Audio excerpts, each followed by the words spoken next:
is S4.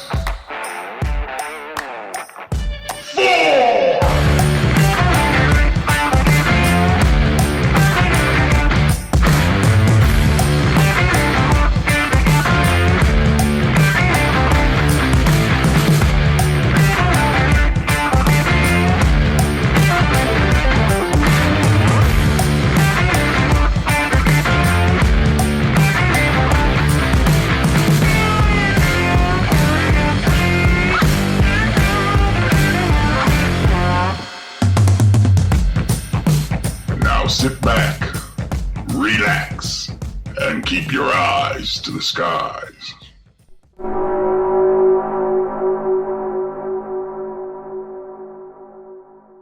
Greetings, folks, and welcome to S4, where we talk about the serious issues involving paranormal and current events, coming to you live from the S4 headquarters in the heart of the Cascade Mountains of Washington State, here in our studio in Cape Horn, Concrete, Washington. So we are on show number 6 of our 24-hour marathon.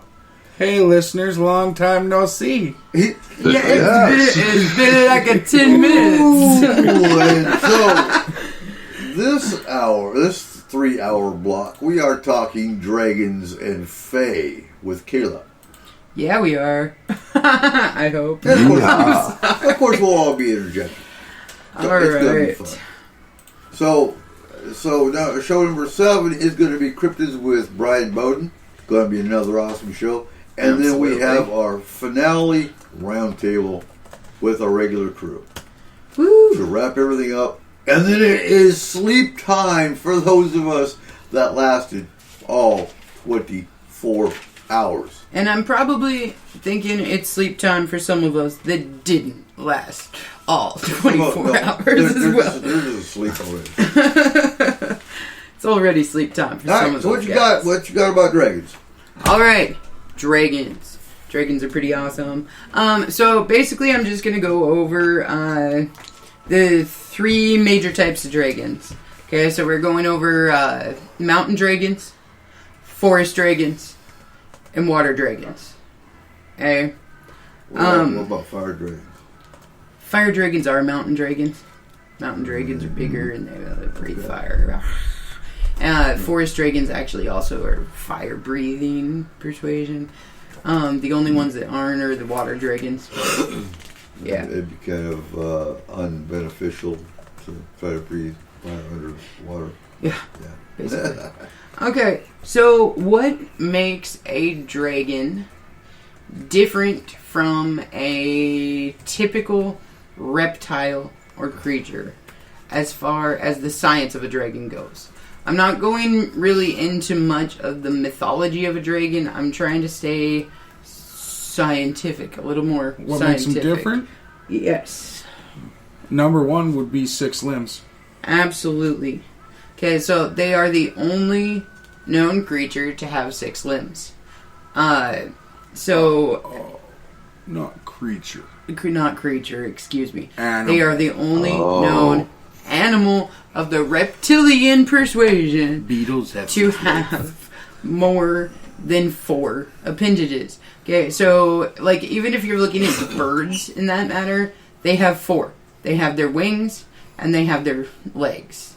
Okay, so what makes a dragon different is the fact that it has 2 front legs, 2 back legs, and a set of wings, giving it the only 6 appendages out of any of the... Holy crap. Sorry, guys. Ugh. Out of any... Yeah. Okay, so in... What was this?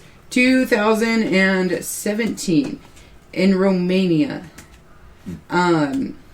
there was a group of hikers that ended up getting into an accident on one of the mountains. So the police and the search and rescue of Romania came and they tried to get these hikers out of this ice cave that they had fallen into the snow and slipped into.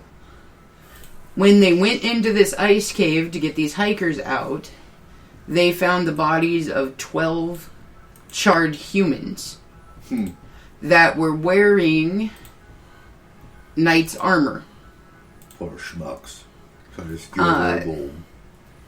So they kept looking around the cave a little bit, and they were excavating some of these charred up medieval knights out of the cave, and they tripped over a pile of bones that was sitting there, and it looked like sheep bones. So they were wondering about that a little bit. They kept going a little further into the cave, just investigating, seeing what was happening, and they came across the body of a giant reptile.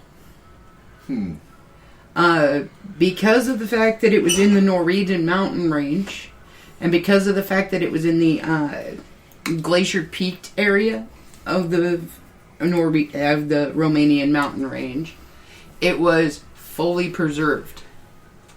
There was a little decay, obviously, but it was fully preserved. There was still scale. There was still muscle tissue. There was still teeth fully intact and everything else. And they had no idea what this thing was. They had never seen anything like this. It scared the hell out of the policemen, is what it did. So they excavated the bodies out. They excavated this creature that they had found out and put it into a cold storage. And then they called the British Museum of Paleontology, because they figured it must be some form of dinosaur or some form of relative to the dinosaurs. Right. And the Museum of Paleontology in Britain thought it was a hoax, and they laughed about it for a while and were like, yeah, okay, sure, you found this big creature that has wings and 6 legs, it can fly and like all this stuff. So they kind of laughed about it, and it came across this one paleontologist's desk, and he looked at it and he goes, well, if this is what it could be, this is going to be a major breakthrough. Right. So, hoax or not, I am going over there and I'm checking this thing out. So he went and he got access granted from the British Museum to go and check it out and to see whether or not it was a hoax. So he ended up being able to take 2 junior archaeologists with him, and he was under strict instruction that if it was something interesting enough that he thought it was not a hoax or that it could prove any kind of scientific anything, that he was supposed to immediately bag it, get it on a helicopter, and fly it back to the museum. If it was a hoax, he needed to make an excuse, leave the area, and try as hard as he could to distance the museum from ever going and checking it out. So he got there with his gear and his group of scientists, and they checked out this guy, and from all conclusions that they came up with, this was the real thing. This was a dragon. And when was this? This was 2017. Oh, it was 3 years ago. Yeah, 2017. He did an examination of it with different scanners and with partial autopsy. And he was able to see that the bone structure was honeycombed, which is not found in reptilians, but is found in birds. It's one of the things that makes them light enough to actually take flight. Right. Is the fact that their bones, instead of being dense and thick, are more of a honeycomb. The other thing is that this animal seemed to be, even with the honeycomb bones and with the wingspan being about 20 feet as it was, that this creature still wouldn't be able to have flown because it was too heavy to have. So he examined it some more, and he found inside of its chest cavity what he calls a set of bladders. in its chest cavity that held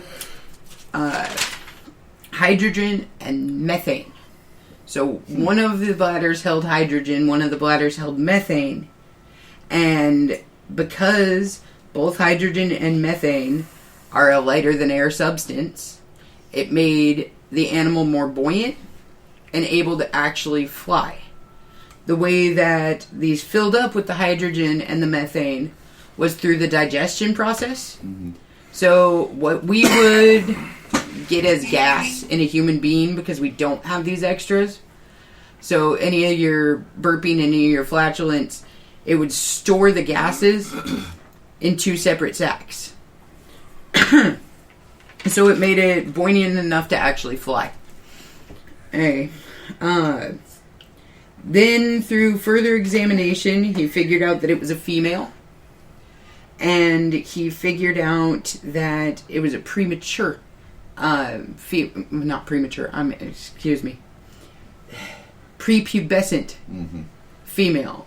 So even being the size it was with a 20-foot wingspan, it was small. It was a baby. Mm-hmm. And from best guesses, it would have been about 5 months old. Damn.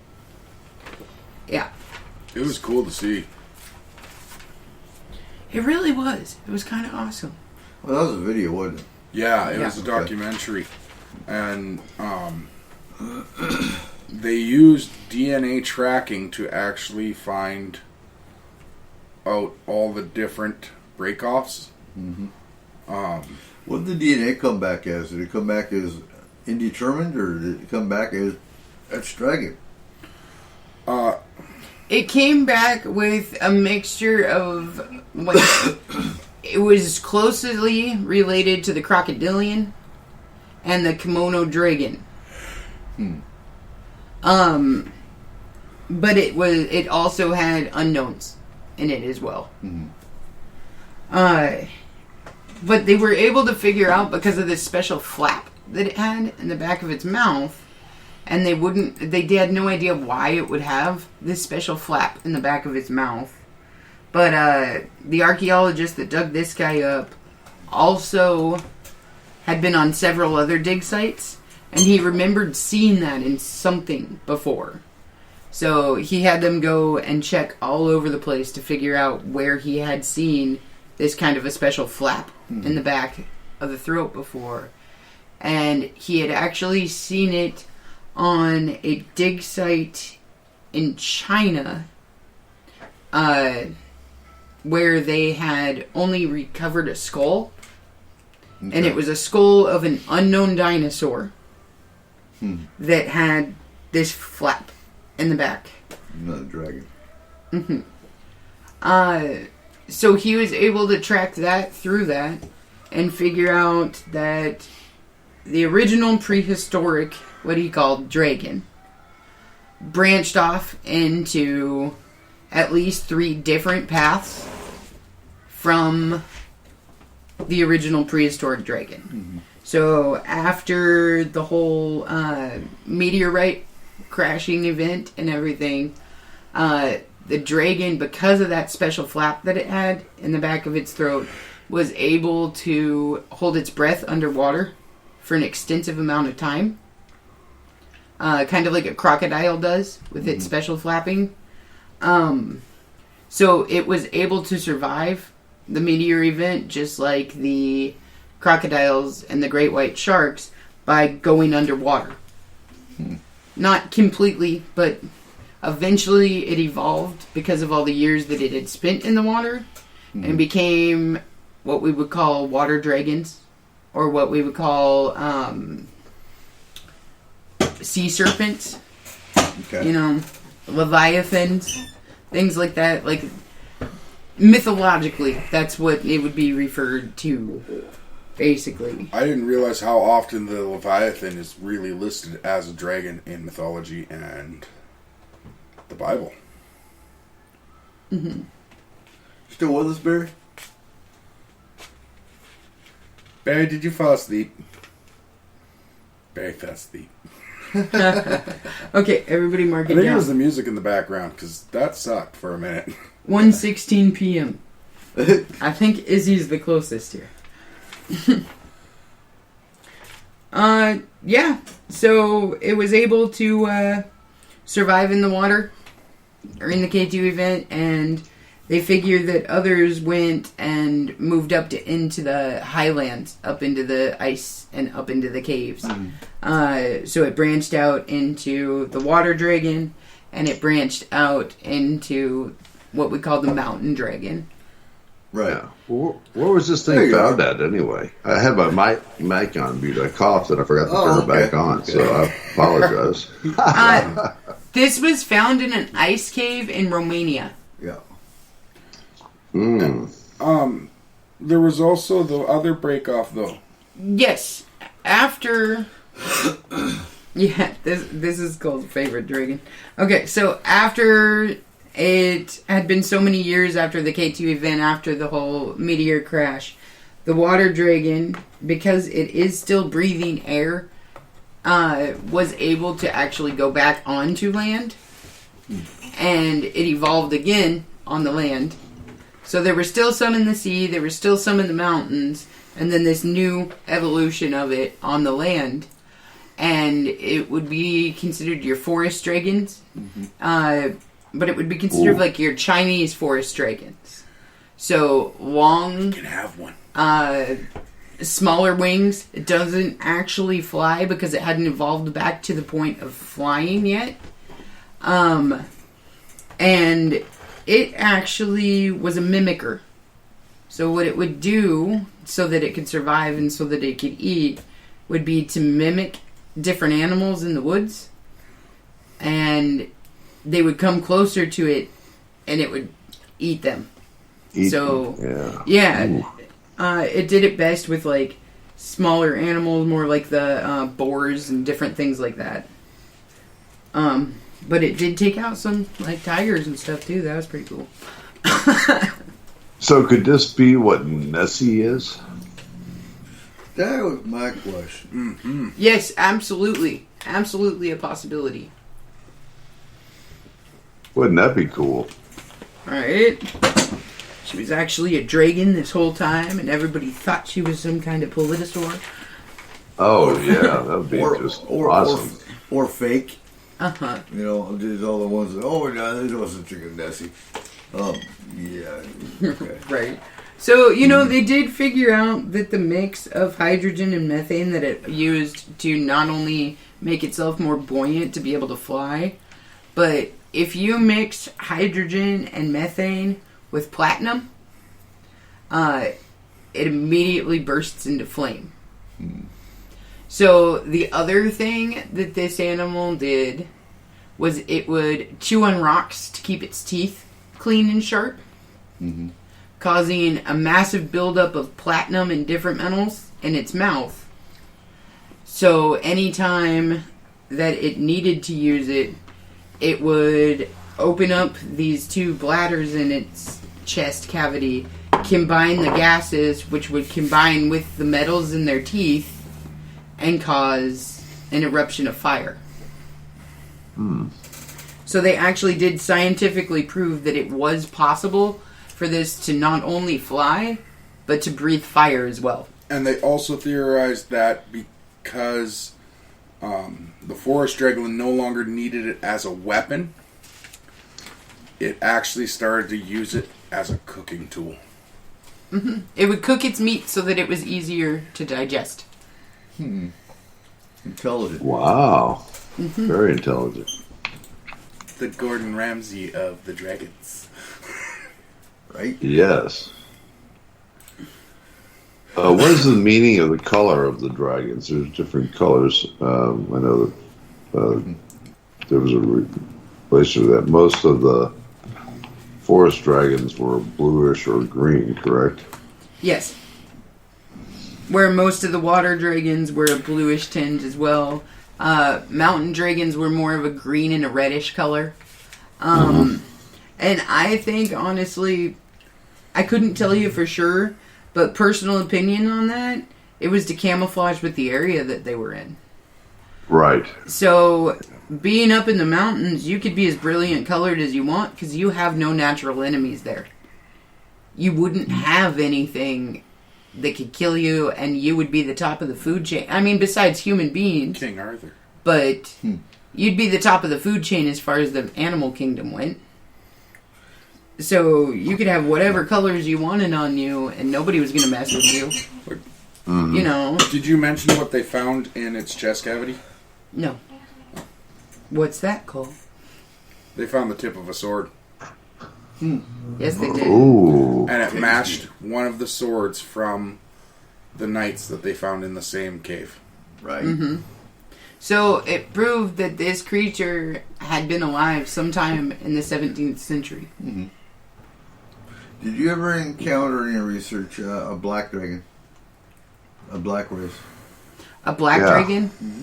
Yes, I did see a black dragon, and it was in the stuff that I saw. I can't remember where it came from. It came from oh man, was it Russia that it came from? I believe.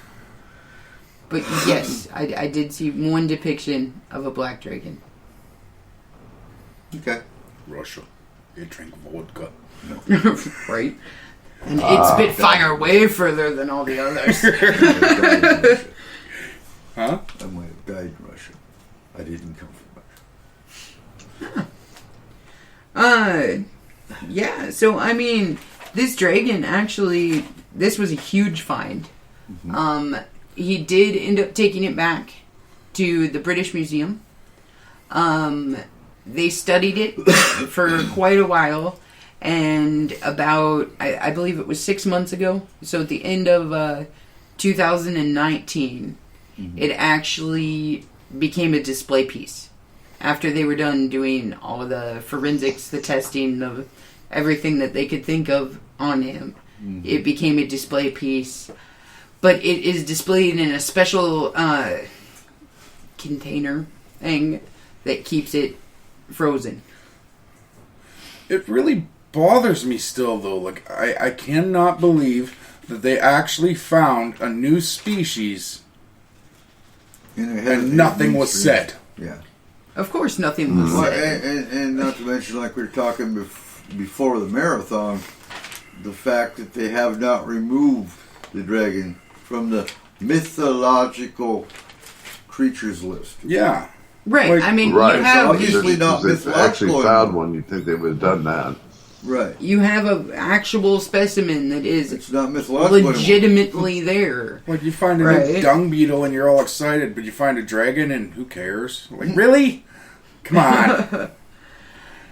You know, the other thing that I found really kind of weird, and I didn't see this in any research or anything, but I have heard about in Ireland and in Scotland, there are several stone structures.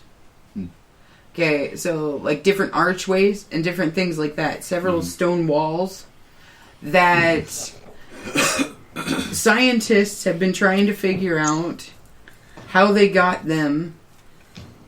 Because, okay, so they put like a glaze over top of it, and they are fire burnt. All of these stone walls and over by the Causeway in Ireland, they're fire burnt, but they're fire burnt to a temperature that you couldn't get up to without specialized equipment that we have today. And they're perfectly lined fire burns. And it just made me wonder, because I, am that person that goes like that. And it made me wonder if, well, then was it a dragon? Did a dragon come and do this for them? Dragons, man, to survive that many millions of years and everything else, and to have the mimicry tools and the I know how to cook meat and everything else, these are intelligent creatures. Mm-hmm. These are extremely intelligent creatures.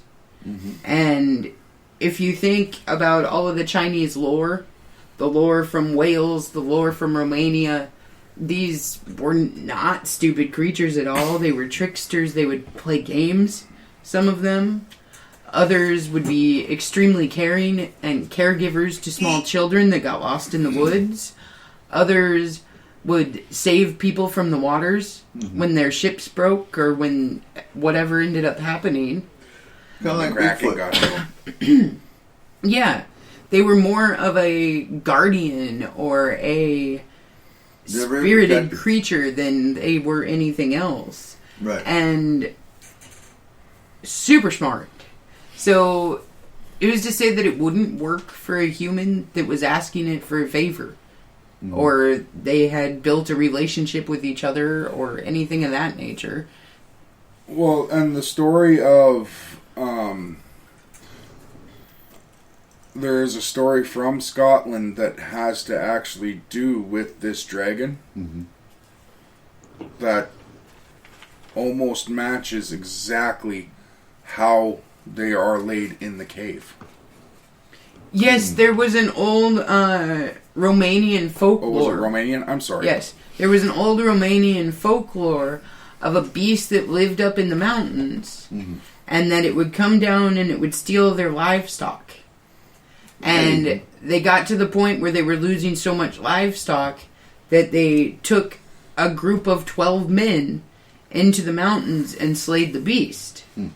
But that out of the 12 men, they had been killed in the fight with the beast. And the beast had died, and the villagers went up to see what was going on, and they heard a loud roar come from the cave. So they didn't feel that it was safe to go in. They saw the men there, and they saw the beast slain.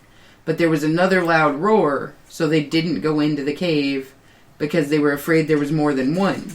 Yeah. And there was. If this was an adolescent that was 5 months old, there's a mother somewhere. Yeah. Yeah, because their father usually leaves. Right. The mother would stay with the young. Yeah. So you know that this mother just had her kid killed. I wouldn't have gone in that cave either. Nope, not a chance. But to them, they didn't know what this creature, how big this creature was, so they slayed it, and they thought that was it. Yeah. And I'm assuming that it was probably not even the young one that had killed the guys. Oh, no, his mom. I would assume they ran in there, they killed the baby, and then the mom just destroyed them. Yeah. So, yeah. Anyways, that is what I figured out, like, the actual scientific backing to a lot of the lore that we hear about dragons. I think what you're going to find, too, so I agree with the camouflage, but there are dragons that are element related. So when you're looking at it from that perspective, the water dragon, for example, would be blue. The earth dragon, which would be mountain or forest, would be green. Then you got the fire dragon. So I agree. You know, when you're talking, an earth dragon would breathe fire, but you do have fire dragons in much lore, which would be one of the red dragons. Yeah, so there's a lot of lore that goes with dragons as well. That tie them to different dimensional creatures. Right. That tie them to otherworldly creatures. There's a lot of that goes with it as well. And the thing about that too is just because a creature did exist in an actual form here on Earth does not mean that they do not exist in other forms as well. Okay. And it also does not mean that maybe another branch off of this original prehistoric creature could have, let's say, ended up in the Fae realm with the Fae instead and had developed entirely different. or had ended up in another dimension and had evolved entirely different there. Mm-hmm. We have no idea how things get to where they get. And we also know that Bigfoot and different creatures that we have come across are multi-dimensional creatures. So there's no saying that a dragon couldn't potentially be a multi-dimensional creature as well. And that might be why we do not see them anymore. Is because they finally got to the point where it was just not safe for them to be here anymore. Yeah. So what do you do if you're a multi-dimensional creature that has evolved for millions of years and all of a sudden your race is getting wiped out because people are pissed off that you're eating their sheep? Well, you go to a different dimension. You leave. You get out of here.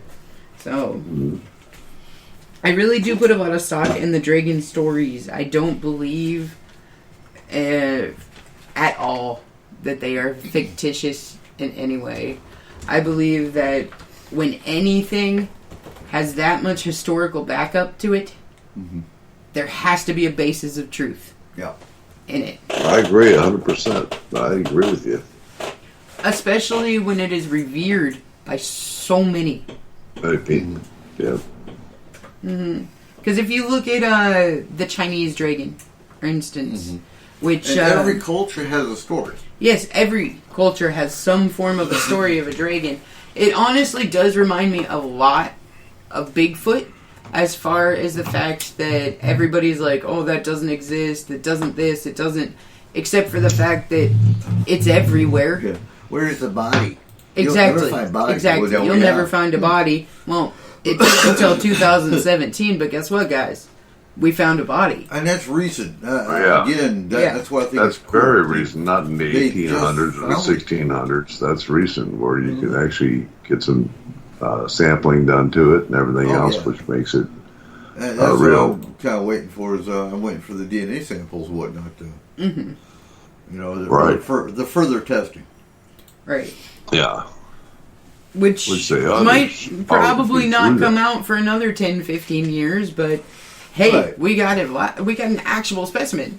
And I'm going to say, so that would be a family unit. I would say. And being in this dimension would be show that there's a very small population of current dragons. Well, I mean, if it was that soon ago, okay, so to be preserved like it was, and to have obviously died by a sword, right? Okay, so we're looking 17th century. So if these creatures were still alive in the 17th century, then likelihood is there's at least one or two of their race still out there. You know, I mean, obviously they could have been hunted to the point of extinction because that's what we do. Possibly. Which is a possibility, but with the intelligence in these creatures, I don't see them being completely wiped out.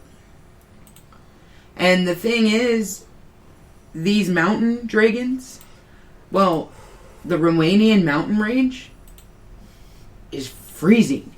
We're talking 40 below and lower. And then you got your wind chill and everything. Like we were talking about, like with Antarctica.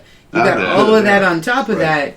Well, if it's living in an ice cave in the hilltops of Romania in minus 60 and doing fine, why couldn't it potentially be in Antarctica in a cave eating penguins and doing fine? So we've questioned why they haven't taken off the mythological list. Yeah, that's definitely a big one there. Because it should have gone off right away once they find it. But again, going to the part we're saying, do we really want to tell people that dragons are real? You know. Yes, but also I don't see them hunting for dragons like they do Bigfoot. Honestly. No, right? No, No, but because people would be terrified. It's something that's funny. When I started looking at different cameras, like a full spectrum camera versus an IR camera versus a regular camera, to see what you could see in the sky. There were different. On a full spectrum, sometimes you could see a 2 or 3 masses, very kind of large, flying, but they were not, like you said, they could be interdimensional. They weren't like right there, but it did leave an image on the full spectrum camera. Didn't on the IR, didn't on the regular cam. Same things with UFOs. It seems like some of the better UFO pictures were taken with the full spectrum camera than they were with the IR and the other camera.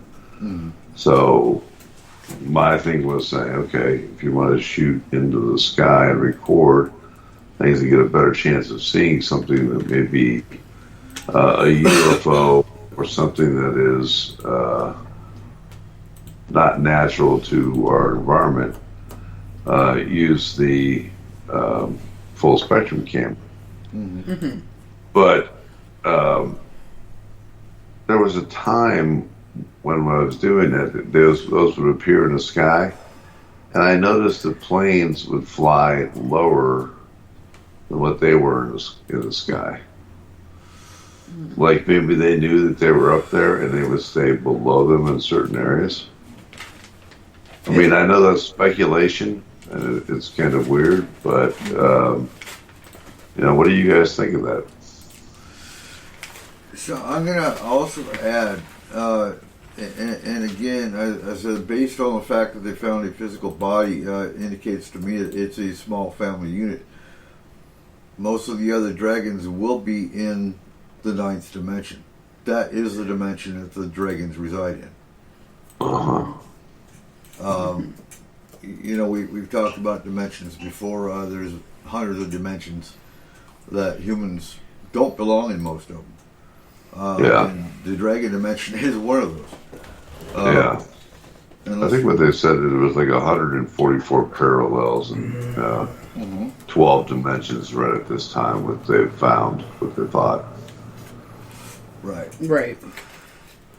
And there is... I'll just leave it at that. The dragons do reside in their own dimension, and they come and go. They come and go when they're needed. Mm-hmm.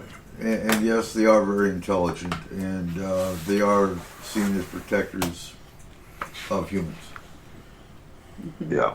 To a point. Which actually is sad. To a point. I'm going to say you mentioned the black. You mentioned the black one, and that was one of the ones that is. Again, we talk about black being evil and more malevolent. That would be the one that would be more malevolent. The red would be the largest one. If you'd see a red dragon, blue and green, mother goddess type things. Right. So the black dragon is not evil. Of course, but but some of them are. Some of them are. Some They might be. But only if you piss them off. You gotta understand, if you piss them off. They might be nefarious. We're gonna get okay. So the fourth mystery word is nefarious. Nefarious. Nefarious. Nefarious. But I want to clarify: dragons, for the most part, aren't evil. But yes, like any being, you piss them off. You enter their domain. They're territorial, like Bigfoot is. Well, if you steal their shit and try to kill their children, they're obviously going to set your ass on fire. That's the territorial side, right? I'm just saying, it's pretty cool that a character from my childhood, Puff the Magic Dragon, came back in my early 20s to, with a vengeance. Right. Yeah. But, you know, just like every creature, somewhere along the line, their protective instincts and their territorial instincts and everything else about them was misconstrued to make them seem like some epic demon beast that was going to come in the middle of the night and steal your children and eat your livestock and burn your entire village down. I mean, they made dragons out to be, in certain areas, not in all of them, but in certain areas, they made dragons out to be terrible, horrible creatures. Let me explain something from a different perspective. You know, living here, for example, we built our homes here. We didn't, but our homes were built here. And who was here before we moved here? The bears, the cougars, the wildlife. Mm-hmm. So you look at it from a dragon perspective. They were there before they built their castles and their cities and their. So who's to say, for example, that they've intruded on the dragon's territory, and then they go hunting them before they may have gone and destroyed their village. Mm-hmm. Well, back then it was all about demons and beasts, and if you saw a beast in the woods, right. Oh man, you better get every villager and have them grab their pitchforks and go and destroy it. So, but Right. you go and kill this beast, you just pissed off the family. Oh, right, because I mean, dragons. So now the family's going to go destroy your village. Dragons Because are they not can't. meant to be solo creatures. No. They're not. They're a family unit. They're a family unit. Mm-hmm. Male dragons, I would have to kind of disagree a little bit on that. They are a family unit as long as they are needed Right. to be a family And that's unit. why I said there's going to be a mother dragon Yes. that's going to be with a kin. And the father's Going out for alone. milk. Huh? Going out for milk. Or food. Think of eagles. Think of birds. Mm-hmm. The father goes out and gets prey and brings it back. Yep. A pig. And the funky Or thing. the farmer's okay. sheep. I mean, So the funky thing that I Sheeps are kind too of hairy. through different lores about dragons and stuff that I figured out about them, and I'm not going to say that I'm an expert by any means on dragons, but through different research that I've been doing, it was found that the male dragon was supposed to keep the heat for the eggs until they were to hatch, so that the female dragon could go out and build up enough food to feed her young once they hatched. So she would go out into the world, grab the food, and do the hunting. Mm-hmm. Well, the male dragon sat with the eggs and made sure that they were heated to the point where they were able to hatch and able to become actual little baby dragons. right. As soon as they hatched and became little baby dragons, it was up to the female to teach them everything that they needed to know. Well, the male left and went and did his own territorial thing and figured out who his next mate and this and that was going to be. So it kind of reminded me of the way that the penguin structure is. Right. Where the males made sure that they were nice and warm and the eggs were good all through the horrible Take winter care months. And then he leaves. Yes. Right. But then left to go and feed himself and to get ready for the next mating season. Well, the mother actually took care of the young after they hatched. Dragon penguins. Ooh. Ooh, oh. Right. I don't know about no dragon penguins.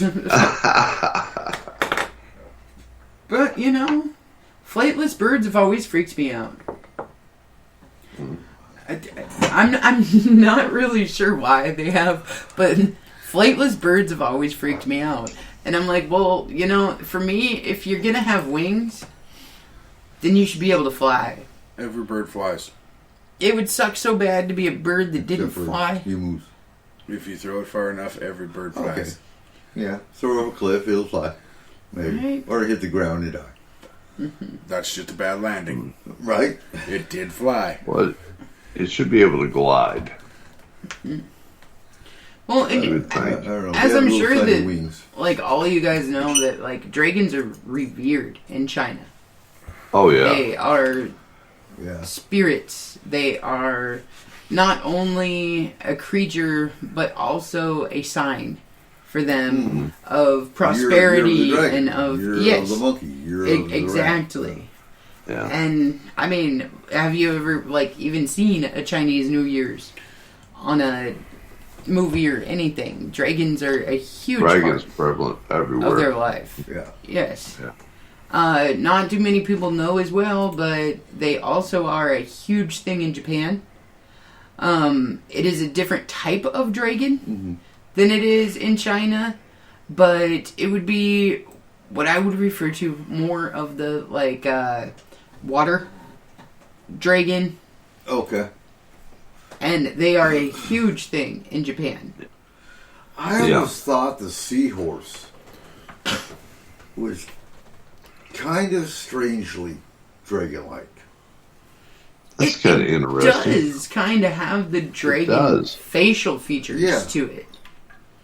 And, you know, it makes me honestly kind of wonder, too, because if we're talking about the fact that all of this might have evolved from some prehistoric dragon and branched out into different types, well, if it had stayed completely in the sea, then what would it have become? I do think Nessie is a water dragon. That would make sense to me. That makes Um, total sense to me. More so than dinosaurs. Yes. Most of them. You know, huh? Well, we've got like Ogopogo, Nessie. There's quite a few of them out there. Michigan Lake Monster. Yeah, there's quite a few. And they really all seem to be almost the same species. Yes, Yes, they do. and you know, people for years have been saying, "Oh no, it's the oh my gosh, I can't even remember now, Plesiosaurus. Predosaurus." But so here's my issue with that. Here's why I don't believe that that's even a possibility.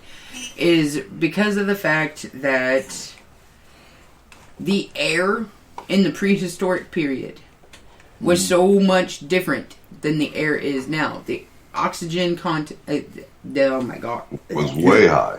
was way higher than it is now. Right. And they needed that in order to live.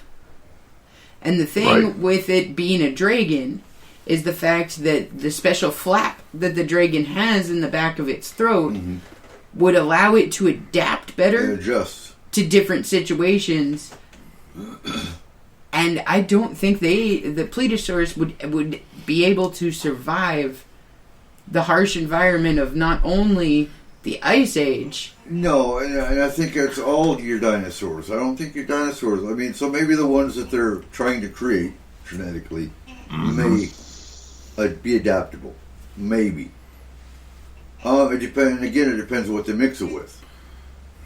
It depends if they find an intact dinosaur to mix straight DNA with. My luck, they're going to try and mix it with a dodo or something. It's doomed. Oh God! Better than mixing it with a dinosaur or a dragon. God. Yeah. Can you imagine a dragon dinosaur? No. No. A T-Rex that shoots fire. You know what? We're Raptor. good without that. With A raptor that shoots fire? Yeah, And no, flies. No, dude, that is wings. that is a No. really bad idea. Okay. You guys are no fun. Ugh. I'm just saying. Trying to reverse engineer It'd be a a Reagan. chicken to make it into a dinosaur is not a good idea either. Ugh. You guys heard about? Well, you were the one that. But yeah, reverse engineering a chicken. Oh God, no. Oh. Yeah, it's one of those awesome CERN projects. They started that they're Kickstarter. working I'm on. throwing in. They're trying to reverse engineer a chicken by taking it down to its particle forms and figuring out the DNA strand that was prehistoric and recreating a new animal based on the prehistoric DNA strand. Sounds awesome boy, to that me. Yeah. Okay, let's clarify. That's what we know they're trying to do. That means they've already done it and they're just trying to make it viable. Yeah.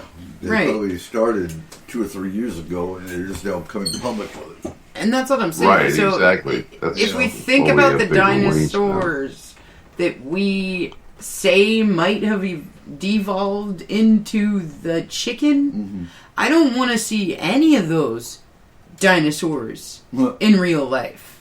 No. I don't want to see a T-Rex. I don't want to see a velociraptor by any means.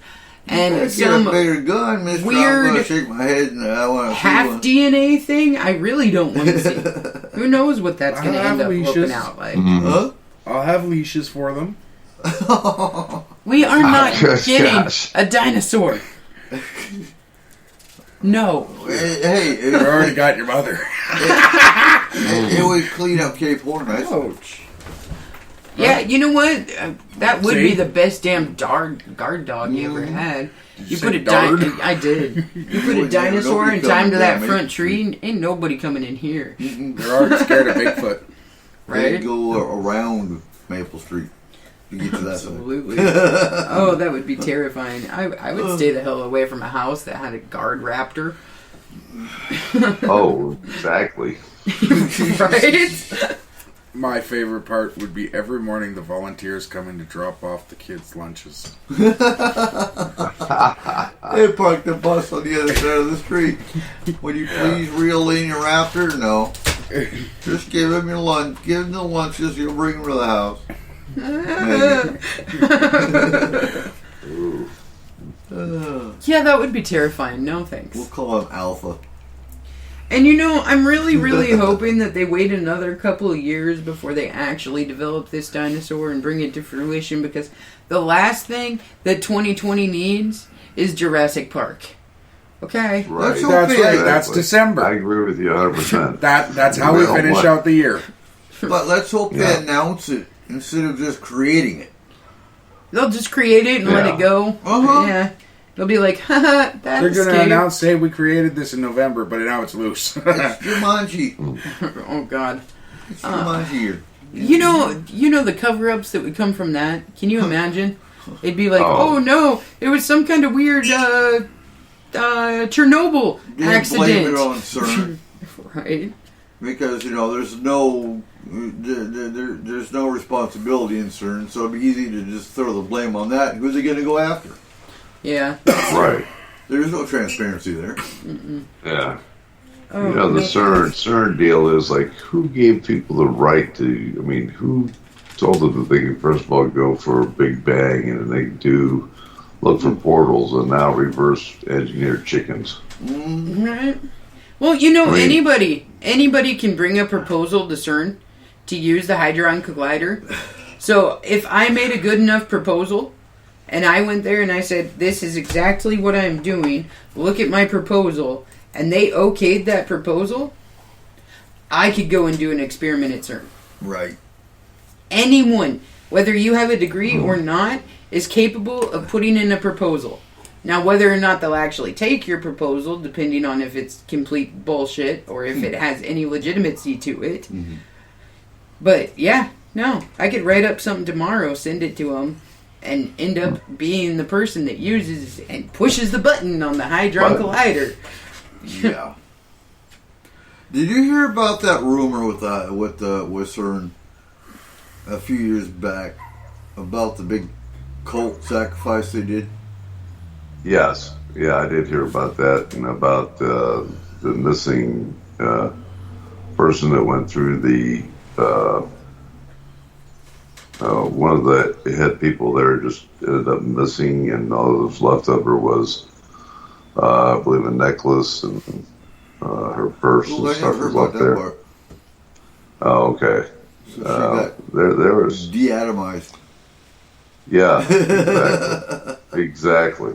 And And they still CERN does that kind of stuff. What's really funny is that I think that we find that they try this stuff out and they go, "Oops, don't want to do that," and then it sits dormant for a year or two, and they're like going, "Oh, we shouldn't have done that." Start And back up. Right? yeah, right, exactly. And then somebody comes up with like an idea. Let's reinverse a chicken, you know. So let's let's do that. A good idea. Yeah, what a great idea. We can do that. We can But, finally figure I out do know if that they're dinosaurs looking had for portals. feathers. Oh, God. I'm watching. They were You know, trying to create their own portal. The way I think of CERN, okay, you guys have all probably seen Stranger Things, I'm assuming. Mm-hmm. Okay, Yeah. this is how I feel that CERN is gonna screw up the entire universe. Great. Is by opening something that they can't close to somewhere that they should not have. Open. Well, Yeah. and that's the thing. What if the missing 401, all the missing people, has a connection with something CERN has done? Mm-hmm. They could, and that's why they're like, there's no missing people. What are you talking about? And that would Right. explain why the federal park system has been told there's no missing people. Yeah. Keep it quiet. Leave it up to the Yeah. PR guy. The PR guy will handle it. You leave. Yeah. Exactly. Right. Yeah. Yeah, some weird stuff going on there. There's a Oh, lot of very those weird. little lab guys that there's some really shady shit happening at that we just do not hear about on a regular basis. I mean, this might be a 1 in a million time that you'll hear one of their experiments that they're working on. When you know there are probably 1 million, 2 million other ones that are just as messed up, if not worse. We actually did a Right. show on CERN about 2 years ago. About 2 or 3 years ago. Yeah, on CERN and HARP. Yeah. Very dangerous place. And Dennis says here that they also resurrected a 32 what am I A doing? 32,000-year-old $1,000-year-old virus. That's really smart. Yeah, Well, it's called and- COVID. Current climate, I Yeah. wouldn't doubt it. So, And with that, ladies and gentlemen, we are going to go to our first break of the afternoon. oh my God, Right? it is. Afternoon? Yeah. Yeah, it's Okay. 2. So, join us when we come back for more Dragons and Fae. You are listening to S4 on Spreaker.com.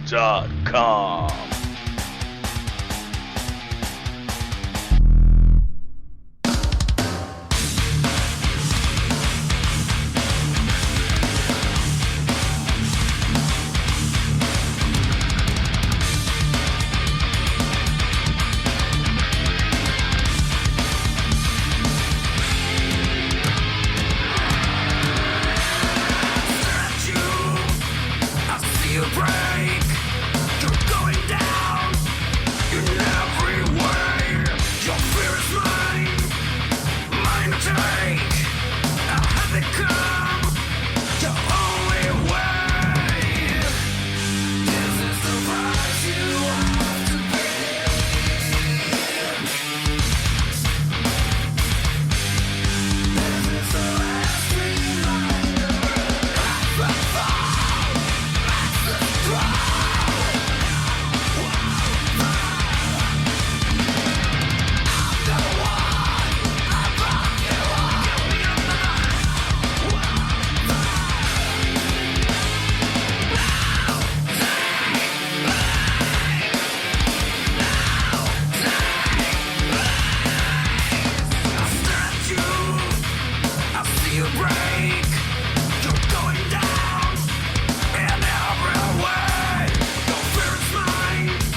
with your host, Eric Cooper.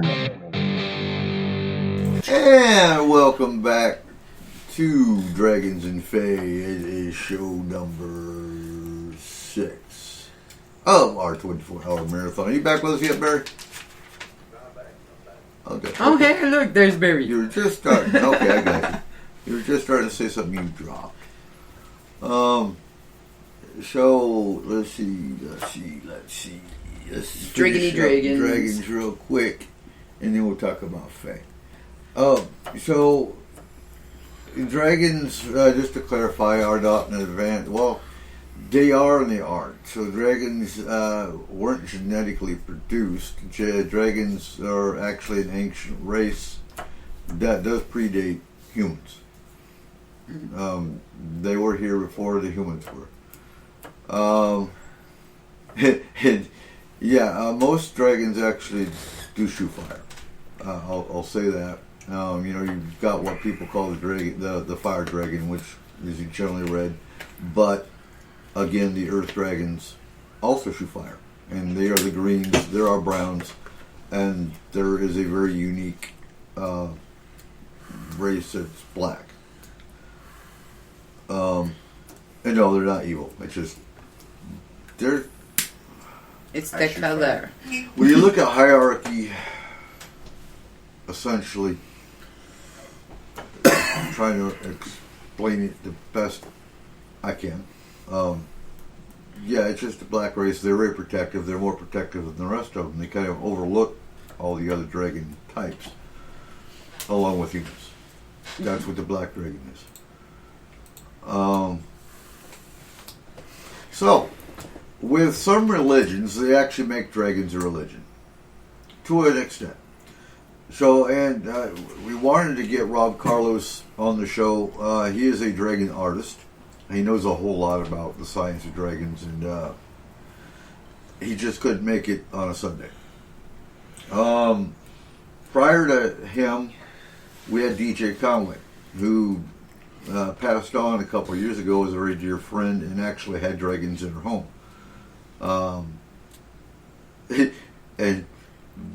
She's the one who wrote Dancing with Dragons and Dancing with Dragons 2. You can find them on Amazon, I do believe. And goes a lot into how you can actually communicate with dragons, how you can actually channel. I hate using the word channel. The channel's the wrong word. Meditate to bring dragons for protection. And again, that's the religious aspect of working with dragons. What the hell? I thought it was cool that they found a physical dragon, because I didn't think we had any physical dragons here still. And again, like I said, that would have been a small family unit that was still here.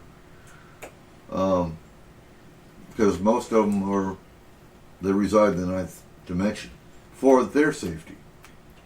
Otherwise, you'd have people today hunting dragons, and that just ain't okay. That's not cool. No. So yes, that is why they went back to the 9th dimension, and that is why you do have the Council of Dragons there. And most dragons that do still work with humans do have to get permission from the council. And with that, let's go to Faye. All right. We've said enough. Faye. Okay, so actually, I like the Faye. Me and the Faye are buddies. We're good. We're cool. Okay. So I'll start off by telling you guys a little story. Okay. So my daughter is an interesting little girl. She is 8 years old, and she fully believes with every part of her that she goes outside and she'll talk to the Fae.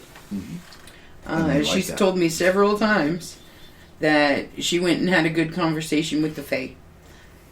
She built them a little garden down in a stump down here. Planted a whole bunch of sunflowers. They love flowers. Yeah, around the garden because they like the yellow color. She leaves I like red too, little though. trinkets and stuff down there for them. What? I now know why your garden didn't grow. She told them every time you made her clean her room. Yeah, so here's the thing about this, though. That's why you're in your house. The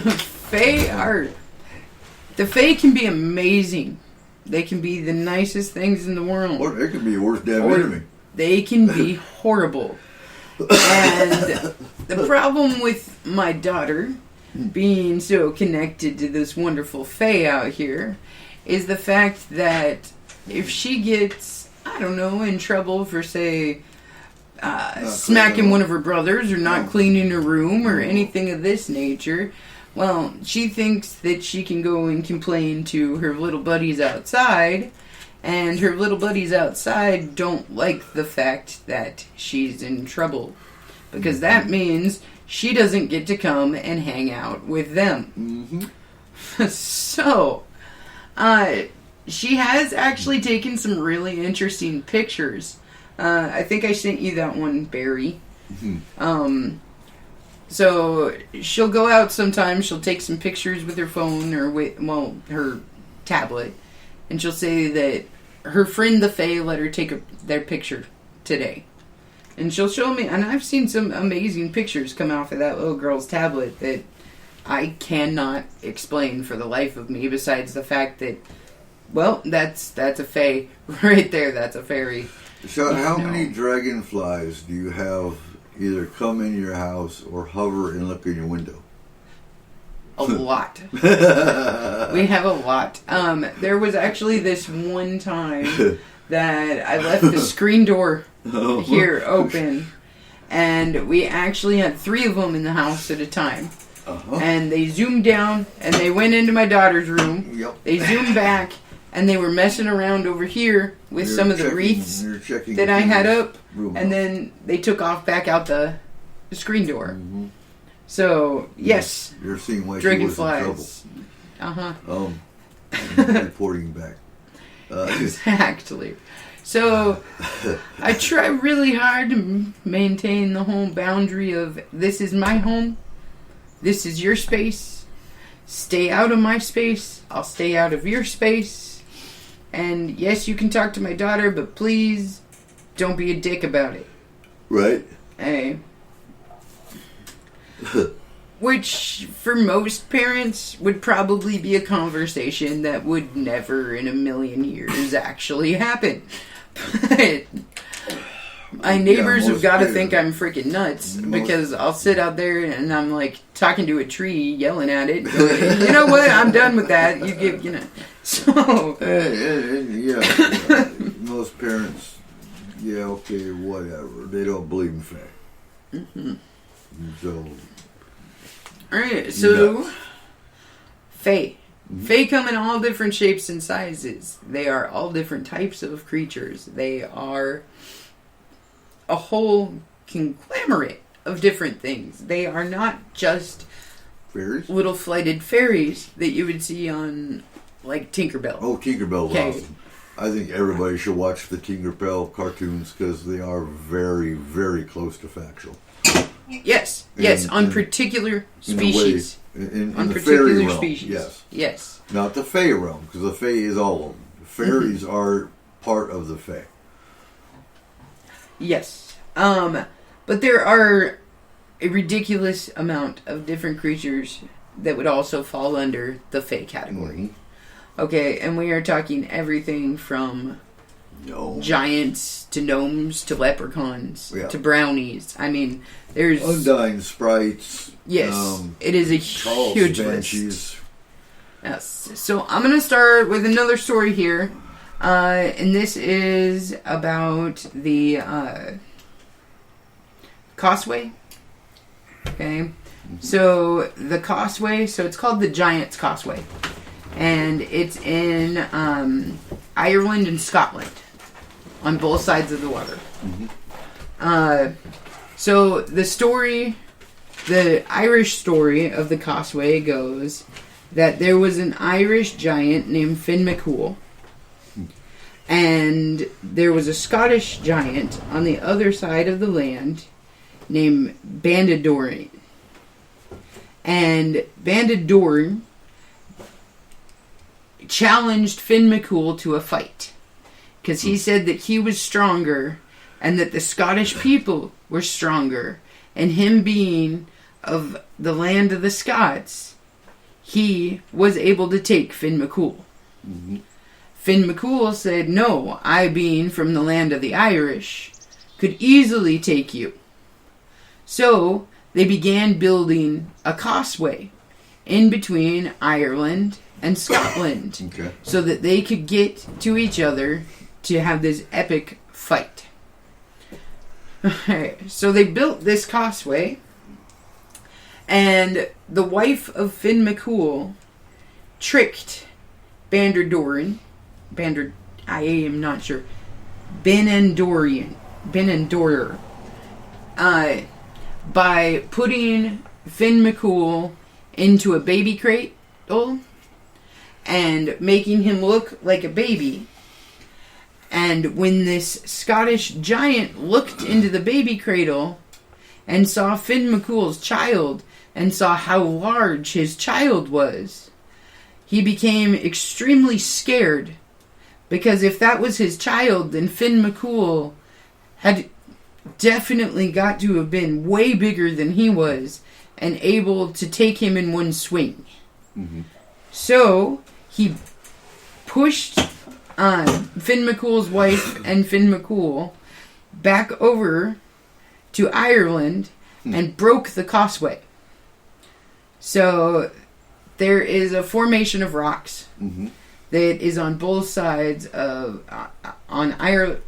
in Ireland and in Scotland, and it is called the Giant's Causeway because of this story of Finn McCool. And what it actually scientifically has been proven it is that it's rock formations from the same lava flow that happened a really long time ago. Right. And it made it into these column-like shapes. And that's what they say that the actual causeway was made from. But it is really awesome. If you ever get a chance to either go there and check it out, or if you get a chance to even look it up online, it is something that definitely does not look nature-made, but is. It's one of those like wonders of the world. It is really cool to look at.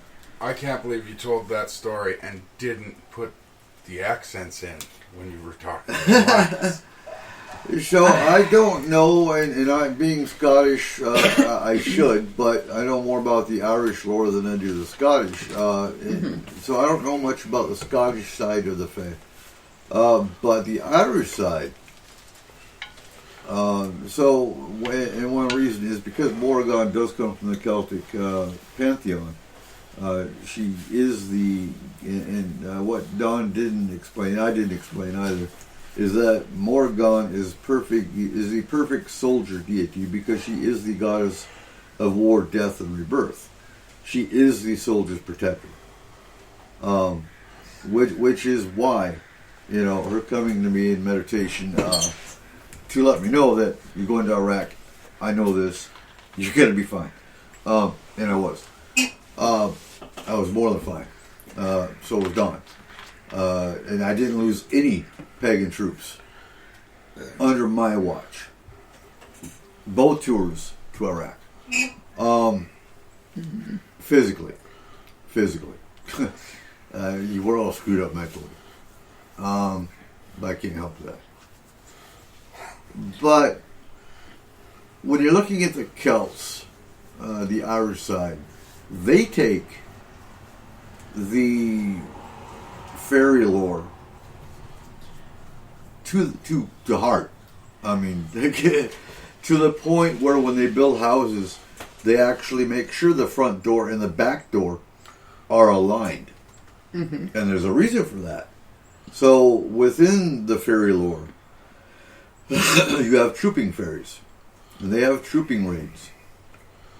And if your house is built within the path of their trooping raid, they will go through your front door, and as long as that back door is aligned, they'll go through your house and out the back door. Mm-hmm. Now, if that back door is not aligned, they will make a door. Yes, wherever they need to. Mm-hmm. So, and that's how serious the Irish do take. That's a lot of brick and drywall. Yes. So, in old lore, you have the Seelie and the Unseelie court. Mm-hmm. The Seelie court were the good fae. The Unseelie court were the malevolent fae. And there was a war between the two at one point. And at that, prior to that, all the fairies lived in our realm. Mm-hmm. Until they started interbreeding with humans. Yes. And I can't remember his name, but basically the king of the fairies at that point said, this can't happen anymore. We're done. You have broken the vow. You have intermixed, and we're going back to our realm. And they did. Now, if you... And it's happened throughout history, but if a human goes to the fairy realm, actually into their dimension, I want to say 5 minutes is 7 years. Our time. And there was a story where a guy was invited, and he went, and he stayed for, hours. To where, when he came back to the physical realm, he would have been 500 years old. And he was told, as long as you stay on your horse, you will be alive. The minute you get off your horse, you will crumble to dust. Because you're 500 years old. You can't be that old. And he was riding around on his horse. Now, I believe the agreement was he had to stay on his horse for so long, and he'd be fine. I don't remember the full extent. Other than that, he came upon some people that asked him to help them, and he got off and he crumbled to dust. So let's see. That's one story. And then you got... you want to talk about the fairy rings? No, you can talk about the fairy rings if you want. I have quite a bit to talk about with these guys. So the fairy rings can either be mushrooms or toadstools. Some fairies live under toadstools. That's lore and it is fact. When it comes to a fairy ring is a circle of mushrooms. It can be a circle of grass that's maybe darker or lighter than the rest of your lawn. And it's an obvious circle. It's an obvious ring. Mm-hmm. That is, for lack of a better way to describe, a portal into the fairy realm. So probably don't pick those. Oh, I wouldn't step in it.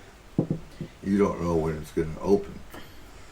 Oh, I'm going to tell you a strange speculation that has been made by several different people. Uh-huh. I'm not saying that it is true. Right. This is just speculation. But there are a large number of people that believe that crop circles are actually made by fae. No. I don't believe that. I don't either. I'm just throwing it out there as a really large, growing number of people that believe this. So there's a fairy ring, which is simply a circle? Mm-hmm. Yes. A crop circle? No.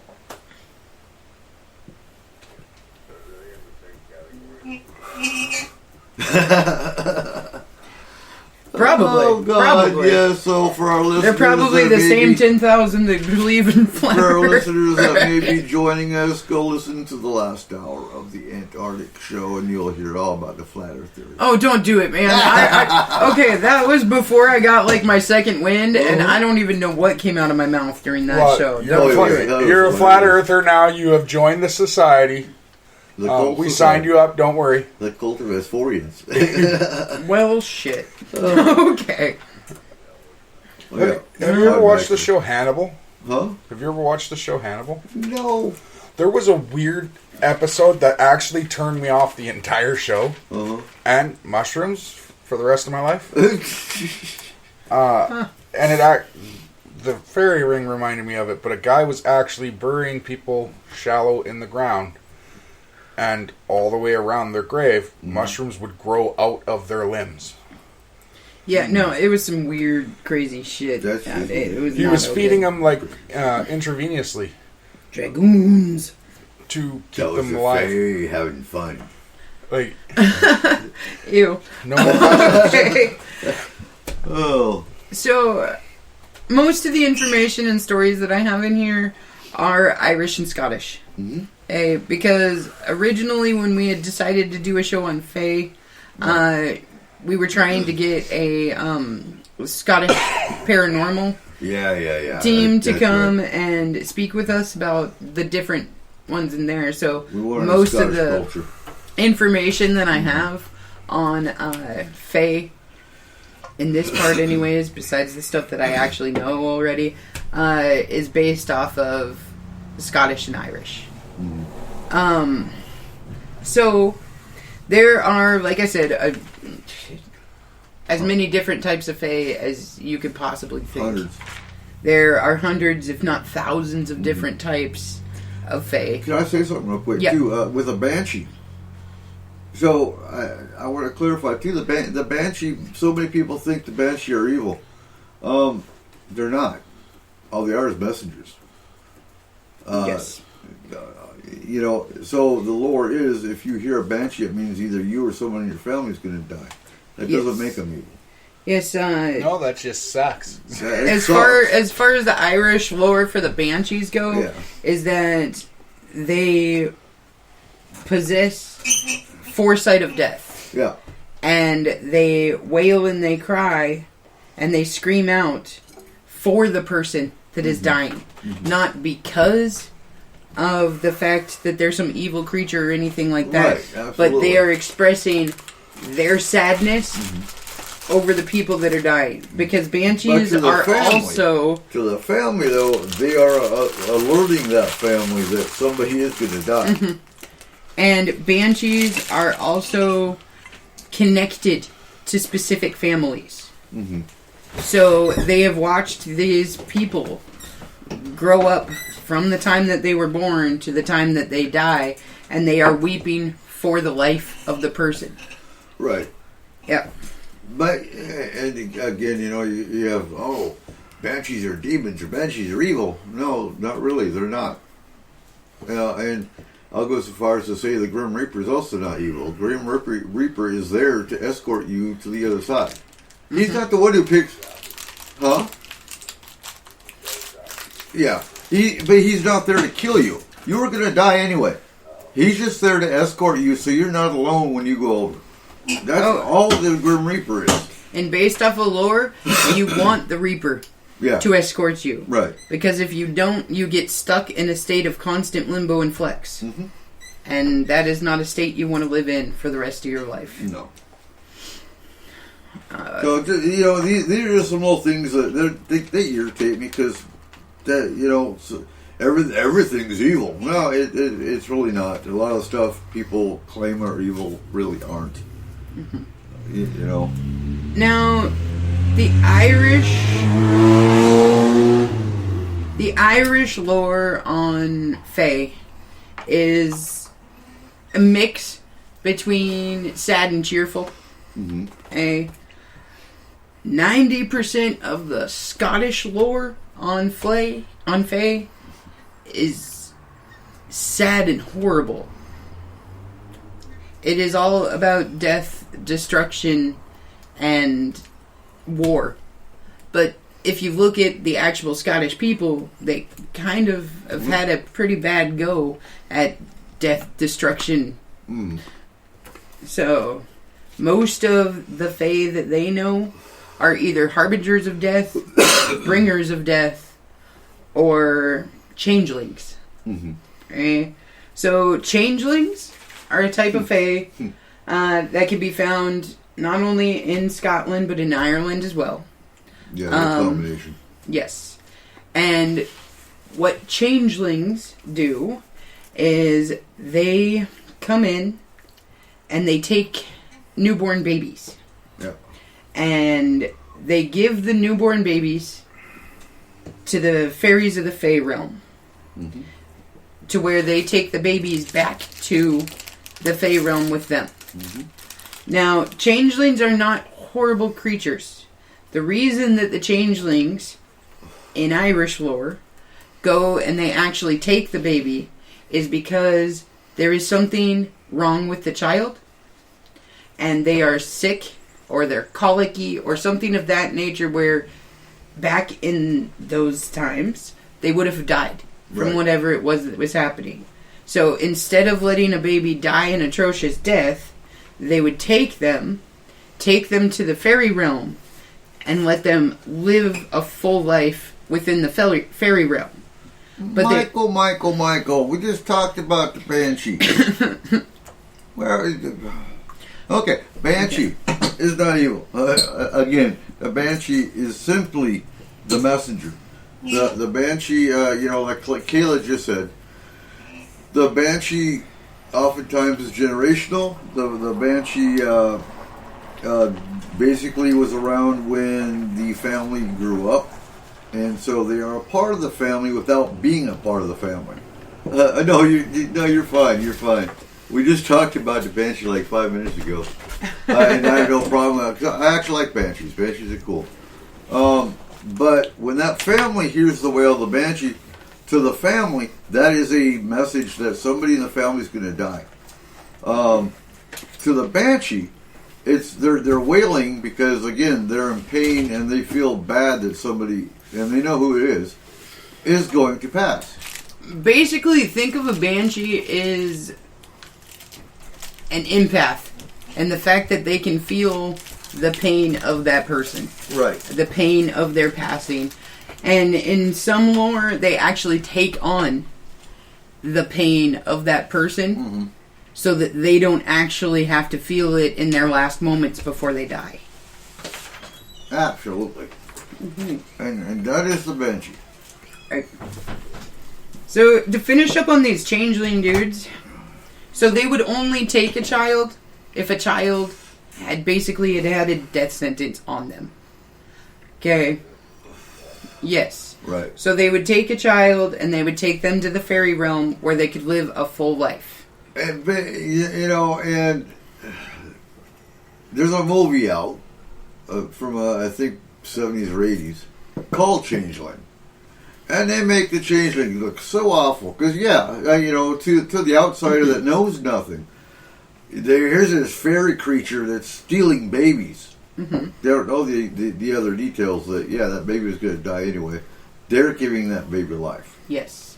But the thing about the changelings is then, in order to let the parents of the child say their final goodbyes, they change into the shape and the look of the child.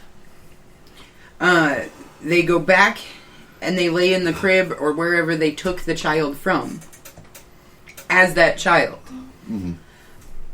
And they let the parents say their final goodbyes. And by the end of the day, a person knows that they have a changeling instead of their child. Right. They know that their child is in the fairy realm, that they are going to live a full and prosperous life within the fairy realm.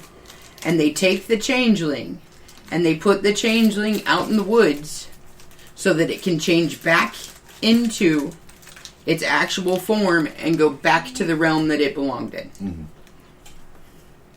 A lot of people say that the story of the changeling came about not because of an actual fae, but because of the fact that when a child was sick and dying, and back in those days they did not have the proper ability to take care of a child that was sick and dying. They would take them out and they would leave them in the woods so that they could die in peace and in a beautiful place. Right. But the story of the changeling came about so that they still believed and they hoped with everything in them that their child was actually living a full life in another realm and being taken care of. So whether or not it's an actual fae or whether it's just a story that parents told themselves so that they were not so horribly hit by the death of a child. Either way, the changeling is not a terrible creature. No. Alright. Let's move on to the one that is a terrible creature, but only in one of the lores is it a terrible creature. In the other one, it's totally fine. It's a little trickster, but it's the leprechaun. Okay. Yeah. So, in Irish lore, the leprechaun is a trickster. It messes with you, and it keeps a large pot of gold at the end of a rainbow. And if you can catch the leprechaun, it will take you to its pot of gold, and it will give you riches from its pot of gold. Yeah. Okay. Now, in Scottish lore, leprechauns are horrible, awful, terrible creatures. And they lure children to the rainbowed pot of gold. That's kind of where the movie comes from. And they tell them that if you come with me, I will give you riches from the end of the rainbow in my pot of gold. Mm-hmm. Hey, so in Scottish lore, the rainbow is actually considered the halo of the devil. Harbinger. So it is Satan's halo. So it's beautiful on the outside and it pulls people in. The second that they get into the rainbow to get the pot of gold, it pulls them down onto the underside of Satan's halo. Mm-hmm. And it is an excruciating, horrible death where you basically burn for eternity in hell. But do you get the gold? No. You're in hell with Lucifer. No.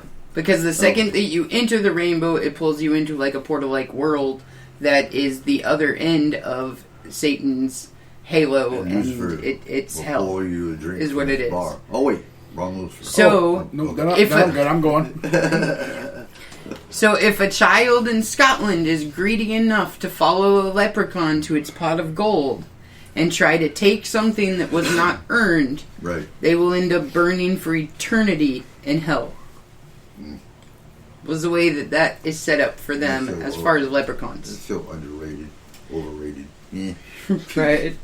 So I thought that was really interesting because I'd never really thought about a rainbow as being one of the most beautiful things that you can see on Earth as being just a ploy to pull you into the depths of hell. Right. It was kind of a scary thought, and I could see where there would be a lot of Scottish children that seeing that would not bring joy to them. It would bring fear that a leprechaun was going to come and try to pull them away from their family to this alluring pot of gold. Mm-hmm. I honestly think it might have been a tale that they told there to keep the kids in check. Keep the kids in check and to tell them, you have to work for what you make. You have to do your chores. You have to do this. You have to make a living yourself, not expect an easy way out, basically. So real quick, so Dennis is saying speaker Lisa Allen does elvish magic. Have anything to do with Fae? Yes, elves are part of the Fae realm. So June 22nd is, oh God, what's her name? It'll come to me momentarily. Anyway, it's Fairy Day. It's National Fairy Day. And it coincides with Midsummer. So I think Midsummer Night's Dream is a very fairy-oriented theater. and so many pagans, for example, do fairy magic at that time. That is another time when the veil is supposed to be thin, along with, Samhain, or October 31st. So with that, you go out into the woods at midnight, and if you supposedly, I've never tried it, but if you pick a fern frond at midnight, I think it is, and put it to your eyes, you're supposed to be able to have fairy sight and actually see in the fairy room. So elvish magic, I would really see as pretty much parallel to what pagans do with fairy magic. And fairies are very healing as well, if you get the right ones. You have certain fairies.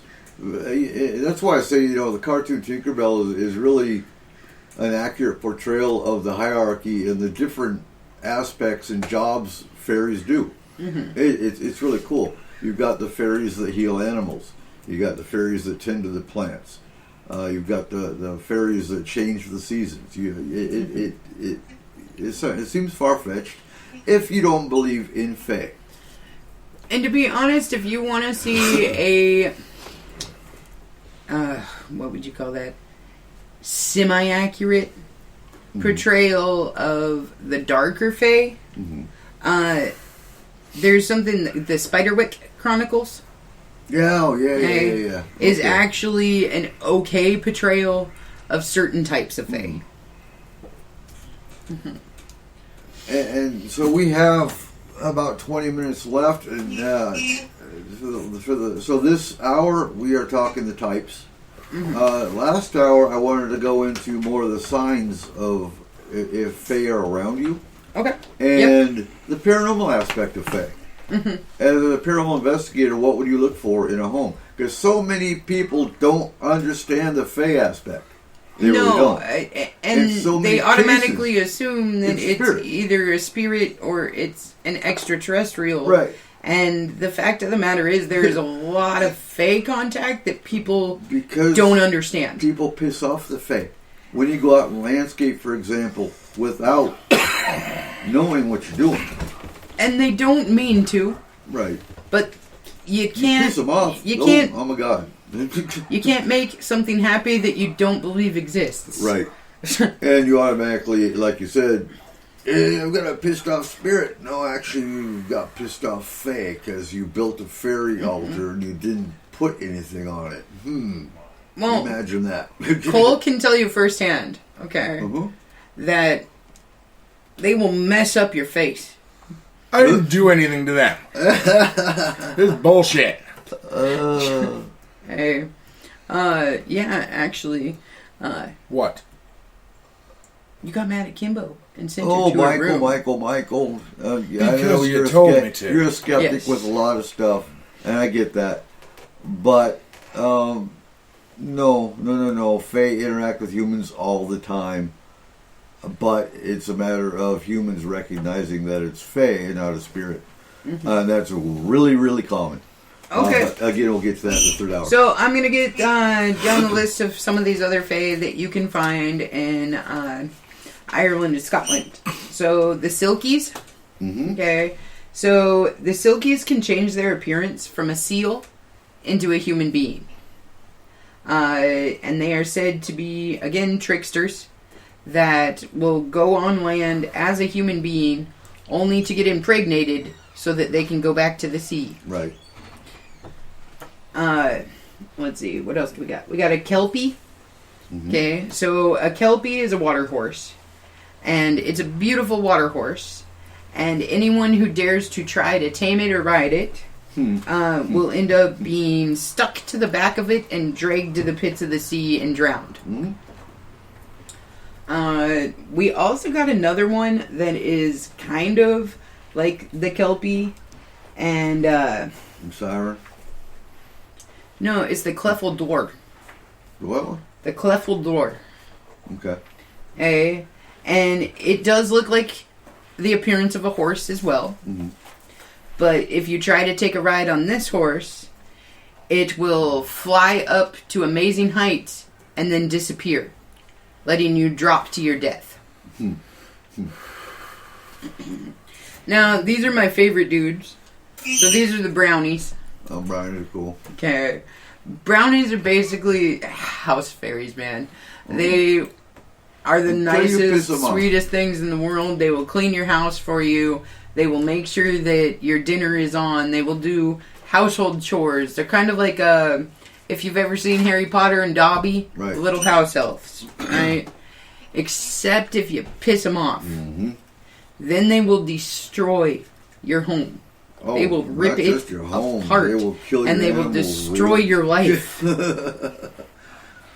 Yes. They'll destroy your crops, kill your animals. Yeah, there's a lot more to the brownie.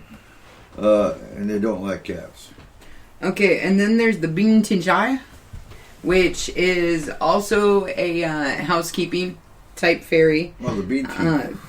And what it does is it likes to take care of young children and make sure that new mothers have enough time to actually sleep and get everything that they need done.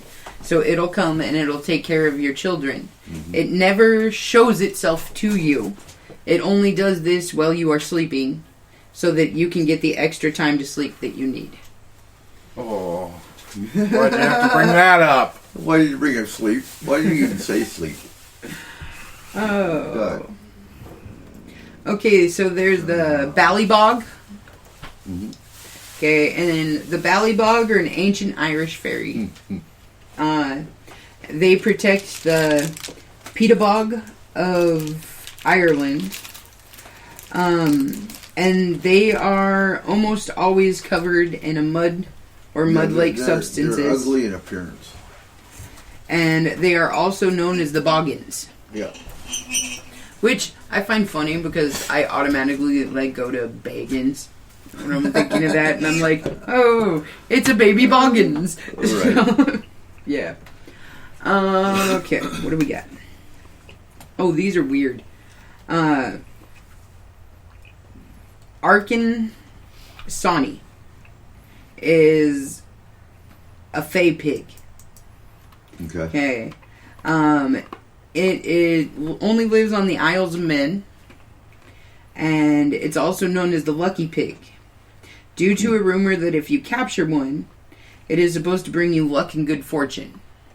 But they are nearly impossible to catch, so it's kind of like a pig version of a leprechaun. Mm-hmm. Yep. And then a Batois, which is the tiniest of all fae.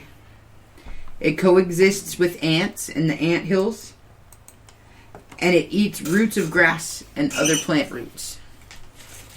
And it likes to hang out in Ireland too. Alright, and that's what I got as far as Types. Irish and Scottish types. So, real quick, the water sprite. So the water sprite lives in babbling brooks or fast-moving streams. So you can actually see water sprite if you sit by a stream. And you know, Izzy taught me this, and I actually saw him. It was really cool. But if you sit there and you focus your vision on where a stream will go over a stone, for example, and you focus your vision on that spot, and you basically pull your vision back to where you're almost looking through your third eye or through your inner vision. Easiest way to explain it. You will see little blue sparkles coming out of the water. And those are water sprite. I'm seeing sparkles right now. Oh yeah, that's called lack of sleep. On that note, everybody welcome Markham. Markham. Hey! Hey, y'all. All right. We'll see you at 7 o'clock. We're going away. Yeah, over the whole show. You can hold the fort, right? Oh. Oh.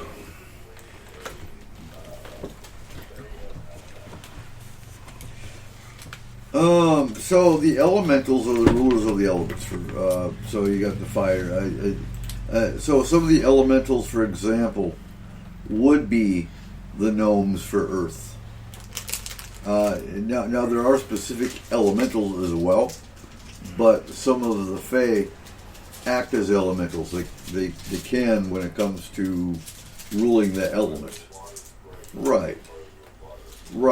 And the sylph is part of the air. Oh God, what did I miss? So the fire. Salamander is really common for the elemental of fire. But then there are, like what I explained during the military show, You invite the elementals down when you're doing many of the Sabbath rituals when you're doing pagan celebrations, and they do come down and they celebrate with you, and they are guardians of those elements. So, for example, when we released them, when we I hate using the word release because we don't control them. We're not their boss. We bid them farewell, and we appreciate them for showing up, and we thank them for coming. And for that, they actually showed themselves in our photos leaving. And that was probably, to me, the biggest honor, because they don't do that usually. But to me, there's arguments out there that, elementals are alien. I don't agree with that.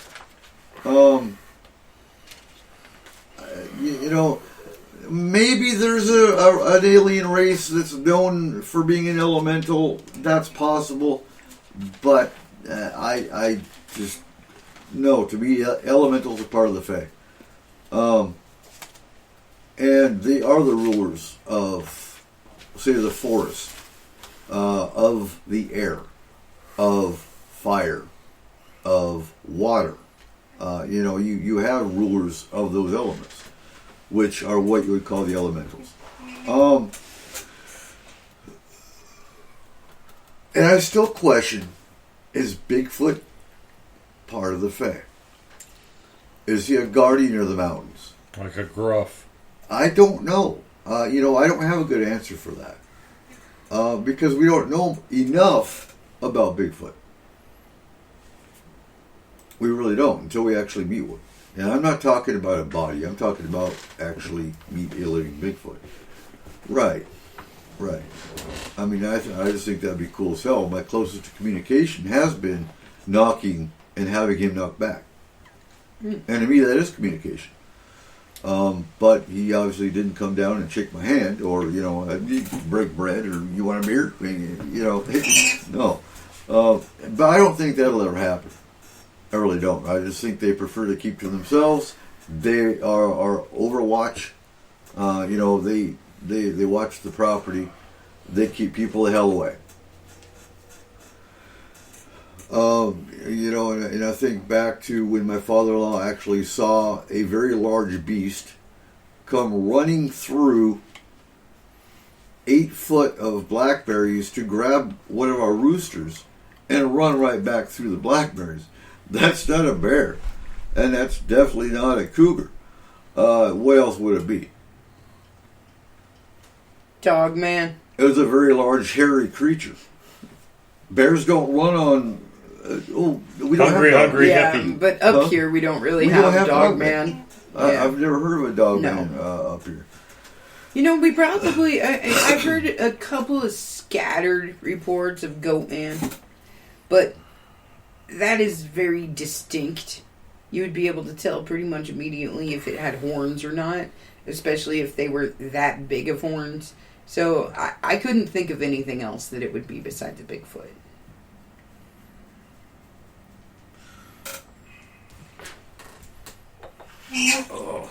But yeah, it was a very large, hairy creature that ran on 2 legs. And again, bears don't run on 2 legs, generally speaking. Not that much of a distance.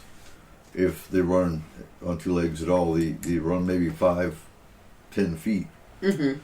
This was about a 20-25 foot expanse, and he wouldn't run on 2 legs. If he's going to run, if a bear is going to run through blackberries, he'd be on 4 legs. He wouldn't run 2-legged through 8 foot of blackberries. 8 foot tall of blackberries, that is. Right. So, yeah, he snatched up the rooster and he ran back into the woods. I followed the trail, I followed the feathers, but nothing there. Not by that point. That was hours later.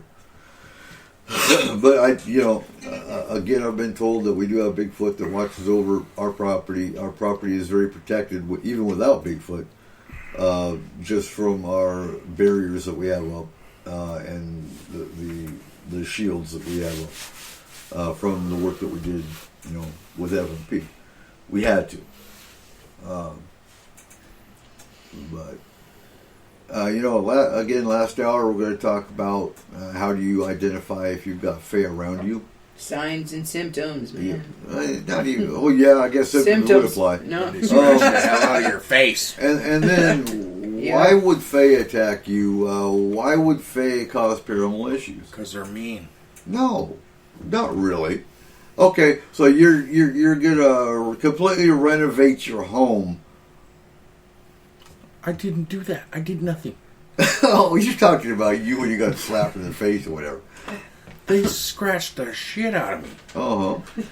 Yeah, There would have been a reason. it was pretty bad. Have you ever seen Game of Thrones? You know, Peter Dinklage's character after he got in that battle. Okay, I mean he was unrecognizably scratched. Did you yell at Kimberly? Huh? Did you yell at Kimmy? No. Okay. That was you. Yeah, Why did they attack you? Because she went out to the tree and told him it was my fault, probably. Damn. She's not denying. I won't deny it. Hey, I don't lie. Did they grab your beard? No, honestly, I didn't feel it. That's the weird thing. I went to bed. That's you did tell me about. I that. woke up and I was just destroyed. I'm sorry, it's funny. Oh, not really. I'm tired. You're big meanies. So anyway, it is time. We'll go ahead and go to a break. Remember, the word is nefarious. We Don't do it we don't twice. say that What the heck? Nefarious. twice. Nah, All right, we'll be back right after these messages. You are listening to S4 on Spreaker.com.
Cooper.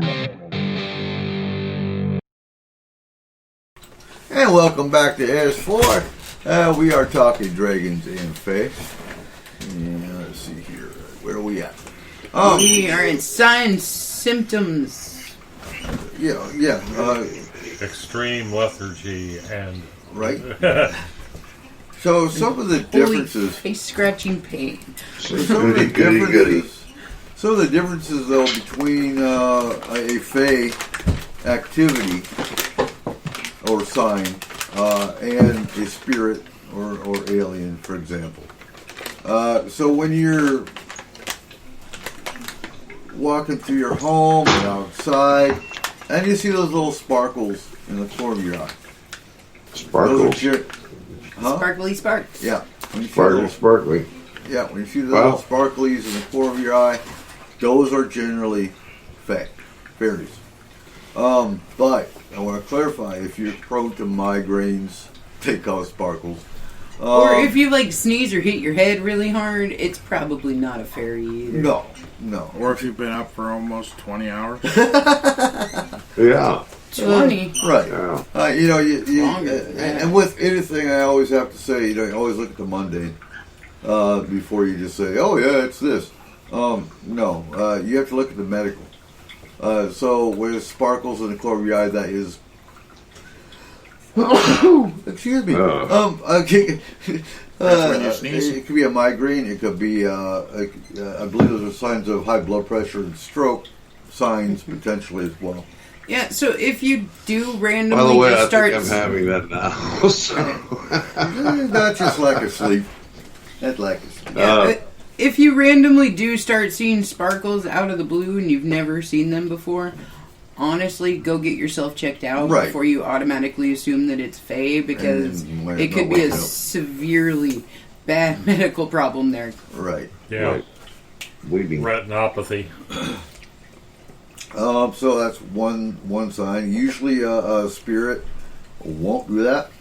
Usually a spirit will be maybe a quick movement in the corner of your eye, or a shadow in the corner of your eye, or full body apparition. There's other things that are spirit or entity. Well, hey, I gotta ask, who had 5 o'clock? Because I'm gonna have to go because I haven't spent any time with the wife, and I got this cup of coffee, and she was like going,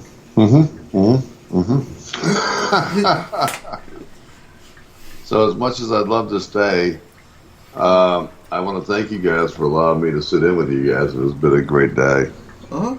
Absolutely, man. Yeah. I apologize for Bela, but you've got Marcus there that can handle everything now.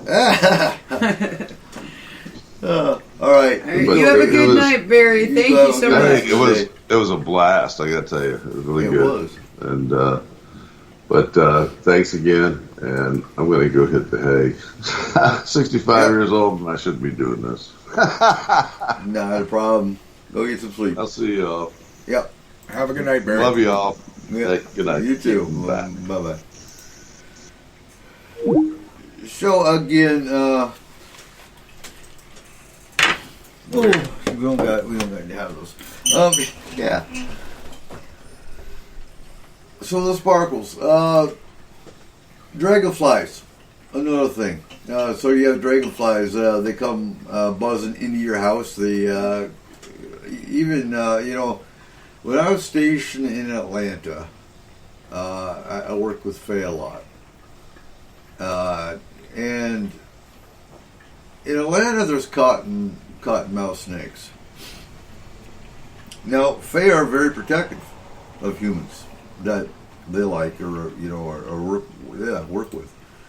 And so I'm standing next to this creek or stream, and a dragonfly came, looked me in the eye, and it actually hit me in the chest and pushed me back.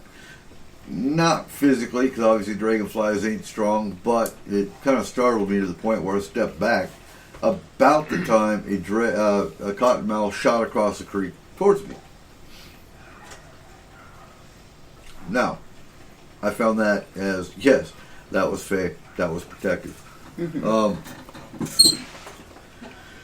So, dragonflies are a sign of fairy.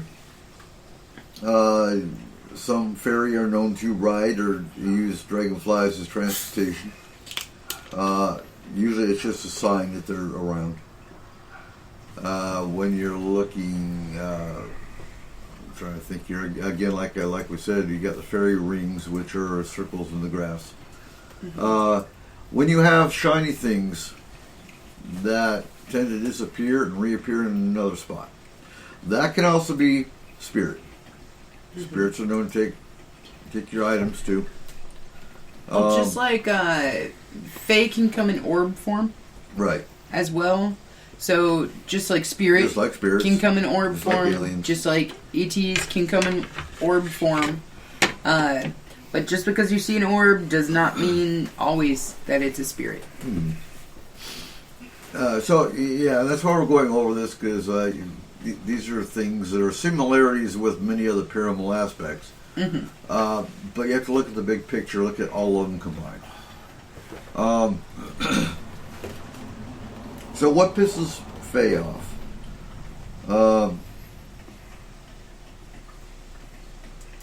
Yeah. All right, Brian's getting ready. Excellent. So landscaping is a big one. Logging is a big one. So, you know, it's your property. You want to landscape. Screw the fairies. I'm going to landscape anyway. Okay. Not advisable.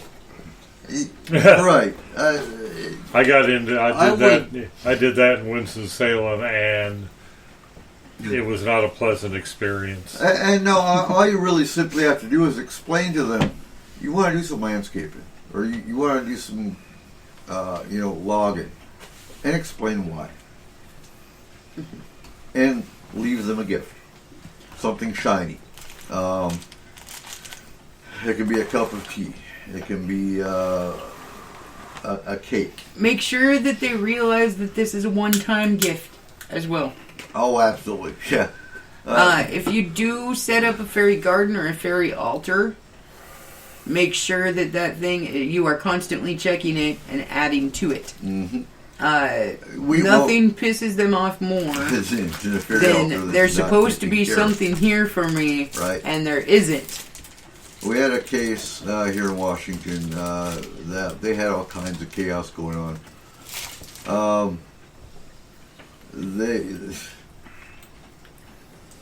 We went there, and for one, there was probably a symbol of every religion known to man.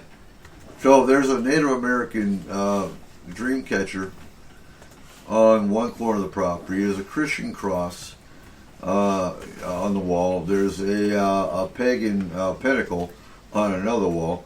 I mean, they just, it reminded me of the Mummy, where the guys pulling out every, emblem 100 different religious. And I'm sorry, Michael, we're just so tired. We're not. Well, I think I've actually posted like twice in the group chat, which is not like. But so all the emblems aside, we go out in his yard, and I mean he's got scratches on his legs. He's got all kinds of chaos. So one, we told him choose a religion, stick with it, take the other emblems down. But we go out and look in his yard. There is a beautiful fairy altar. It's not taken care of at all. I mean, it's got weeds growing all over it. But it's obviously a fairy altar. And to clarify, I asked, what is this? Oh, that was an altar for the fairies. Was? Okay. If you built an altar for the fairies, when's the last time it was taken care of? Oh, it's been months. Really? So, you build an altar for the fairies. You don't bother taking care of it. You've got kids. How come you don't make it a family thing? Have your kids go out and tend to it once a week, at least, at a minimum. Make sure they give them cakes. Make sure they give them marbles or something shiny. But take care of your fairy altar if you're going to have one. And, you know, there were a lot of other aspects, not just the fae and not just the religion. He had 2 creeks that crossed through his property that was bringing energy in. And he wasn't too far from a earthquake fault, which also brings in paranormal aspects. Yes. The other thing is, if you are going to put any weed killer out into like your blackberries, or you decide you're having a picnic, so you are going to put up a bug zapper or anything of that nature, and you know that you have fae on your property, give them a warning.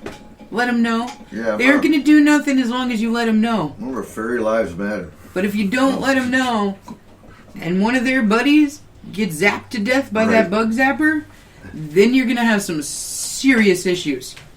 I just think of Bright, the movie Bright. The Will Smith one? Fairy lives don't matter today. That was a good movie. Yeah, you don't do that. That's just not something you do. Or you don't poke them with a stick. Mm-hmm. You know, pointy sticks aren't good with a fae. So what can they do to you? They can make your life a complete and living hell. They are very good. They have very sharp teeth. They can, you know, when you find that you have really tiny bites all over your legs and arms, or really tiny scratches all over your legs and arms or face, these are just some of the things. Now, not to be mistaken for flea bites or other allergic reaction, other mundane causes. We've had cases where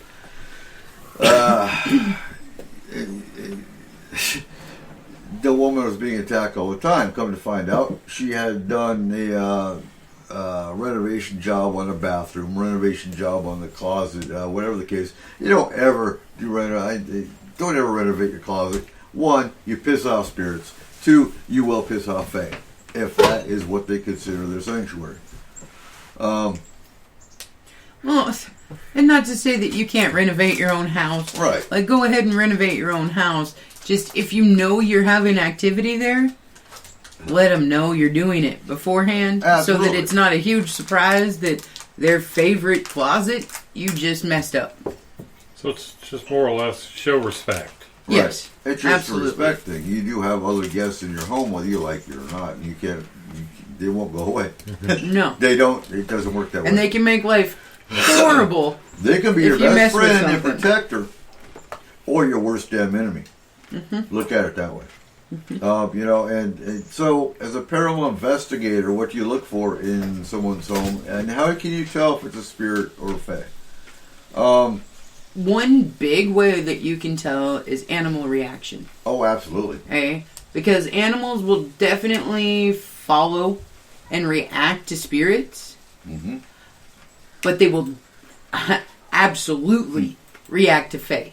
Oh, most of them are terrified of fae. Most of them are scared to death of fae. They don't like cats. Here's the thing. Fae don't like cats. It depends. It depends on which one. There are some that do. Don't ask me which one specifically. I do know there are some fae that do adore cats. Animal keepers. Huh? The animal keepers. Yes. But I do remember another case we had where the client sent us a video, and it was the most disturbing but amazing thing I think I've ever seen, because I've never seen a fae reaction of that magnitude. But you see the cat, and the whole video is of her cat, and her cat is fine until her tail gets pulled. And you see that cat's ass go up in the air, off the ground a little bit, and drop. It was fae. It wasn't spirit. It was definitely fae. They don't like cats. They also, you hear two different theories about bells. Some of them say that if you hear a bell, or if you're out in the woods and you hear a bell, that's usually fae.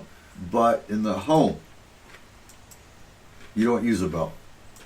A bell drives fae away in the home. Mm-hmm. Have you heard the same? Yeah. I hear, countering stories about bells. I don't use bells. Well, there's a motorcyclist. Most motorcyclists know you gift a new motorcycle driver a thing called a gremlin bell. Mm-hmm. And it's supposed to keep, Gremlins. yeah, evil fae, the kind that cause mechanical stuff to Right. fail. Mm-hmm. It's supposed to keep them off your bike. Yes, and I'm not saying that fae are all peaches and cream, because they're not. There are certain fae that I hope to never see, and that I hope will never come on my property or anywhere near my Which one's house. Okay. Besides the banshee. I mean, for obvious reasons. Okay. Well, I've heard that banshees can be ancestral spirits that are almost like an inheritance or an attachment to a family line. Banshees twice. The banshee, yes, it can be ancestral, but it is not evil. It is simply a warning that somebody in the family is going to die. It knows who's going to die. And its wail is empathy. Its wail is feeling the pain of the person who's going to die. Nothing malevolent about them. However, full-grown mountain troll in your yard would probably not be the greatest thing ever. Not one that I would want to see. Not up close and personal, not a chance. Okay, I get you. So Tiffany says, brass bells, so the bells are on the front door. They're used as protection and bring in positive energy. And it's the brass part of it that does that. Bells are great, but it's, to me, the brass that is the protection part. Wasn't protection against the fae the whole reason people hang iron horseshoes over their doors? That, and in Germany, it's to catch luck. I got scoffed at and laughed at by a German because apparently I put my horseshoe up wrong. Upside down? Upside down. All the luck spilled out. And that's what he said. He goes, "Oh, mein Gott, all dein Glück is aus." I'm like, huh? He goes, your horseshoe is upside down. You need to catch the luck, not dump it out. I'm like, okay, I got you. Yeah, and I fixed it. But yeah, it's to catch the luck. It is also protection. The iron. Same with iron nails. Iron nails nailed in front of your hearth, your front door, is also supposed to keep malevolent entities and fae out. Mm-hmm. The other thing that fae are not a fan of is salt. Salt and fae that's anything malevolent, though. Do not get along well. Right. It is not because, like I said, it's not because they are malevolent creatures. Right. But for the fae, it injures them. Okay. So basically, like pouring salt on a slug, Mm-hmm. and it's extremely painful for them. Good to know. Salt is not a friend of the fae. Hey, now getting retribution against the fairies for scratching you in the face Is not the way to go, and please, dear God, don't do that. I'm just saying, one big fan and a big bag of salt. Mm-hmm. And you got some yard. burning eyeballs. A super soaker full of salt holy water. Actually, we have one of those guns that... We have a salt gun. I've got one of those. Bug assault, right? Yeah. Yeah. Oh. But that is one of the reasons that you only see very specific fae on beach lines. and in Okay. different areas Yeah, is yeah. because of the fact that there's such a heavy salt content Have to around be saline the tolerant. beach. Oh, well, mermaids. Mermaids are usually in the oceans. Obviously the salt water doesn't bother them. And you're not going to see a mermaid. I'm reminded of that video. There's a video out there that they supposedly caught a mermaid, and you can tell it's Photoshop. Well, the ye old Curiosity Shop up in Seattle Right. has the Fiji mermaid in there, and all it is a Taxidermist fishtail and a taxidermy monkey half put on top of it. It's actually kind of really cool looking. Like, Yeah. if you ever get a chance to go there, totally do it. And that shop is one of the coolest little shops you'll ever Is that the go one in. they had the show about one time, Oddities? Yes. Okay. So it is a really amazing and It's down awesome on the- shop. It's but- down on the pier, isn't it? Huh? It's down on the pier, isn't it? Down by the Yes. aquarium. Yeah, down by the aquarium Oh, on it's the not pier. far from where I work. No, now. not at all. It's right down the road. But definitely have some strange things in there. They're also the home of the jackalope. Yeah. Okay. What they have in North Carolina and in the South, they call them swamp boogers. And what you do is you take the white part of a deer, and they use the anal opening as a mouth and put fangs in it, and then they do. It's pretty skillful. It's kind of artful the way they do it, but it looks like the head of some kind of weird swamp monster. Well, I mean, for years and years, they thought they had cyclops skulls. And they were And mammoths. they ended up figuring out that they were mammoth and elephant. Well, they used to assemble Skulls. them when they'd find the bones. Based on the skull, they saw that huge nasal opening and would say, that's the eye socket. And they would assemble them only using the bones that would look like, it's like, well, these leftovers must be another cyclops. We right. don't have to, they would throw away the rest of the bones and assemble a mastodon skeleton as a cyclops. That was one of the funny things about the Lewis and Clark expedition. Animals have a tendency to move away. Certain animals move away from human colonization. Right. So Thomas Jefferson, being the scientist he was, thought, well, maybe the mammoths, they knew what they were, maybe the mammoths and the stuff like that have just migrated west, and one of the directives he gave the Lewis and Clark expedition is bring back a mammoth if you see one. Because they didn't realize at that time that they had been extinct for several thousand years. Well, and were they all? I mean, we know that there They was a mass actually extinction found- event, but They actually found an island off of Canada that the mammoths were probably still on as recently as 5,000 years ago.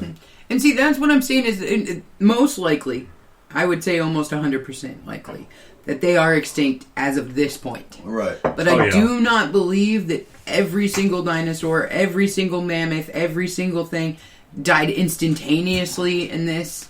I There's- believe everything that was close to the epicenter, definitely. I believe that everything that was in the non-survivable realm, definitely. But I do believe that there are specific areas where they could have still survived for several thousands of years. There's a school of thought that perhaps the legend of the dragon were, remnant populations of dinosaurs. We already talked dragons in the first hour. They found a dragon. by the They way. did find a dragon. There's an actual dragon in the museum In Britain. Britain. A full dragon that was In found in a cave 2017. in Romania, completely preserved in one of the ice caves. Yeah. It's actually really cool. So I'm sitting here thinking, what else would you look as an investigator? You would. So what are the attack signs of a fairy? So what you're going to look for on a client would be little tiny scratch marks, bite marks on the legs or arms. Not to be mistaken for scoop marks of an abductee. So these are like little tiny teeth marks. When you're looking at the scoop mark of an abductee, you're looking like a little tiny spoon scooped out a chunk of skin. Right, like if you've ever had a biopsy for anything, Right. and they take the little skin sample there, that's That's the scoop type mark. of scoop mark that you're looking for. And then when you're talking about the scratches of spirits or malevolent entities, they usually do 1 to 3 singular scratch Yes. marks. And you're also not looking for any needle or injection marks. Right. Okay, that would also That'd be fall abduction. more into the abduction realm. That'd be the abduction realm. Or you need to check on your neighbor, because there's something scary going on there. Yeah. The Again, ether bunny. when you walk into a client's home and you see little sparkles in the corner of your eye and you know you have a medical condition, that is typical of fairy presence. Just like the orbs. If you actually physically see an orb and it's not caught on video, you can usually tell the difference between a dust particle orb versus an insect orb. Now, the other things about Fae that are a little bit different, too, is if you do get on a Fae's good side, I'll put it that way. Right. If you become friends with your Fae, certain Fae do have healing properties, Yep. and they will help you heal faster. If you've no, been in a major accident or if you have been harmed in some way, they will help the healing process. Yes. One of the things, you mentioned that certain medical conditions can mimic the appearance of Fae. Can certain medical conditions perhaps enable you to see them better? Could something happen that all of a sudden shifts your spectrum and now you can see them? I'd be worried with that because a tumor, people get excited because all of a sudden they can see things. Well, you don't know if it's a tumor pushing pressure on a nerve. It sounds drastic, I know, but I'd be worried about all of a sudden you can see things. I would still get checked out. So maybe your abilities suddenly develop. That's possible. It can happen at a certain age. Most of the time with Fae, though, it's whether they feel comfortable showing themselves to you. Absolutely. It doesn't necessarily have anything to do with you as an individual. It has Right. to do with their feelings towards you and the emotions and the thoughts that they get off of you, You have and the to sense that they gain have their about trust. you. You have to become friendly with your neighbor.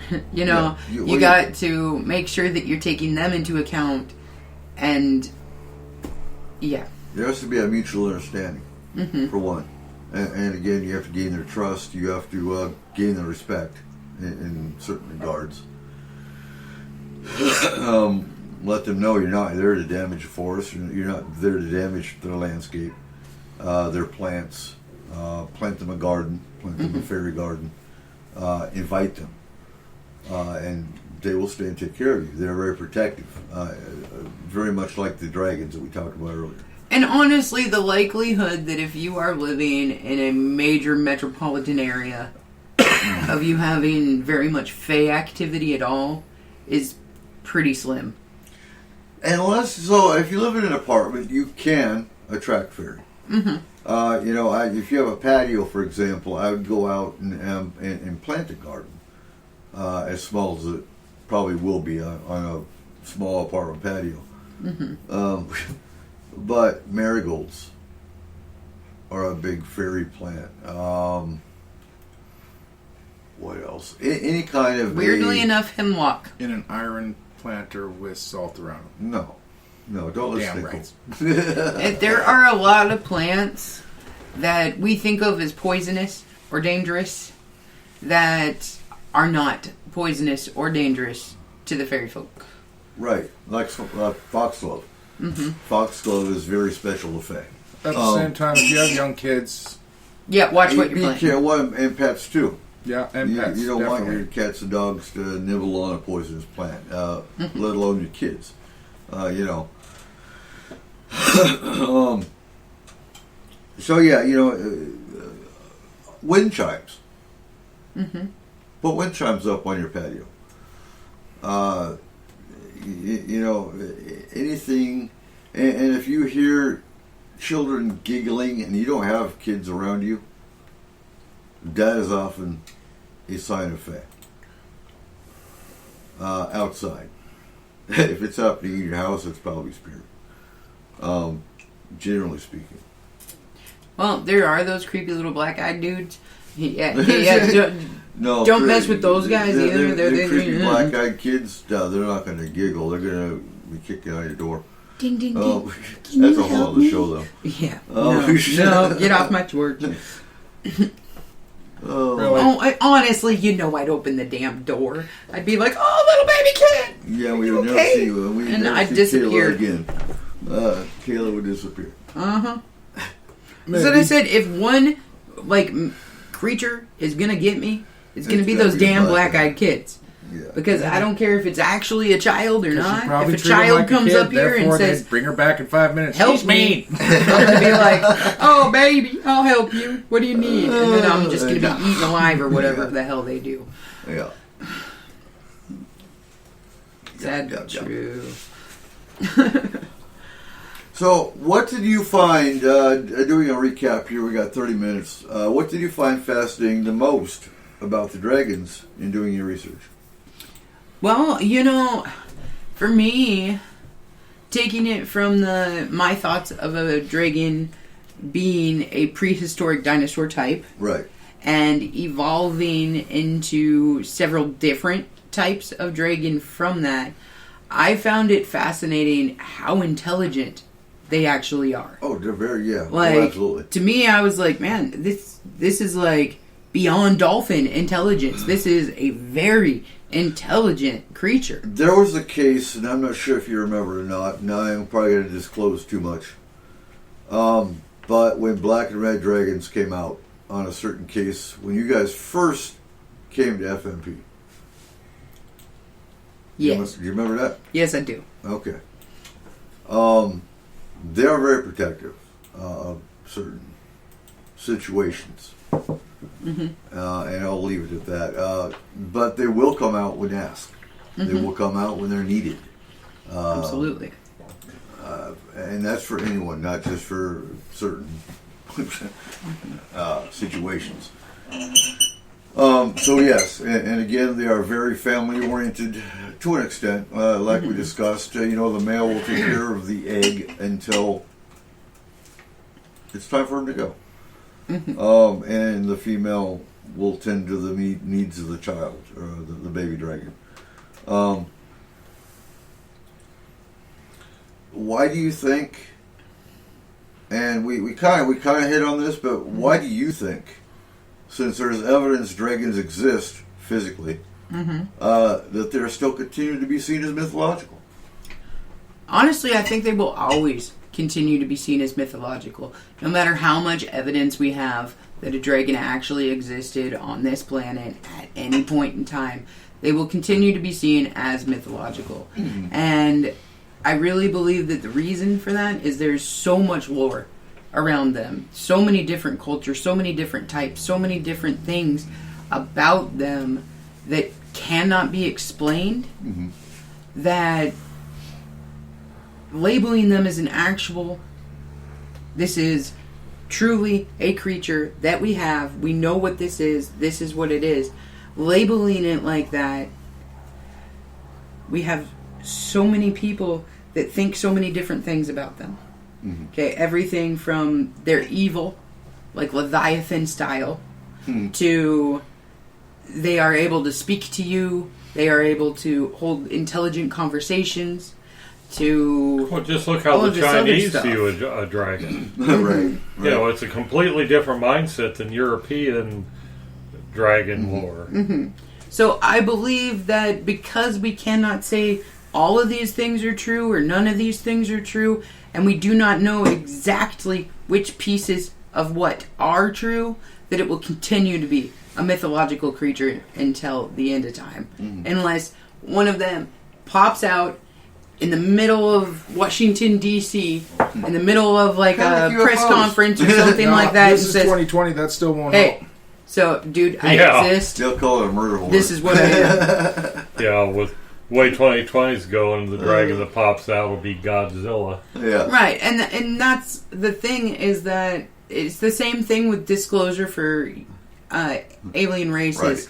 Is, yeah, we can say they exist all we want. We can say we have evidence, we have this, we have that, we know that they're real, we know this, but because you cannot prove everything that everyone has ever thought about them, and you cannot disprove it either, they're going to stay in that realm of the unknown. I disagree. I think within the next 10 years, people are going to... The paradigm's going to shift, and people are going to accept that aliens not only exist, but they're here. You see it being blended. You're going to give it 10 years? You're going to say 10 years? Yeah, maybe a little less. You already made your prediction, Mr. 2024. Yada, yada, yada, yada.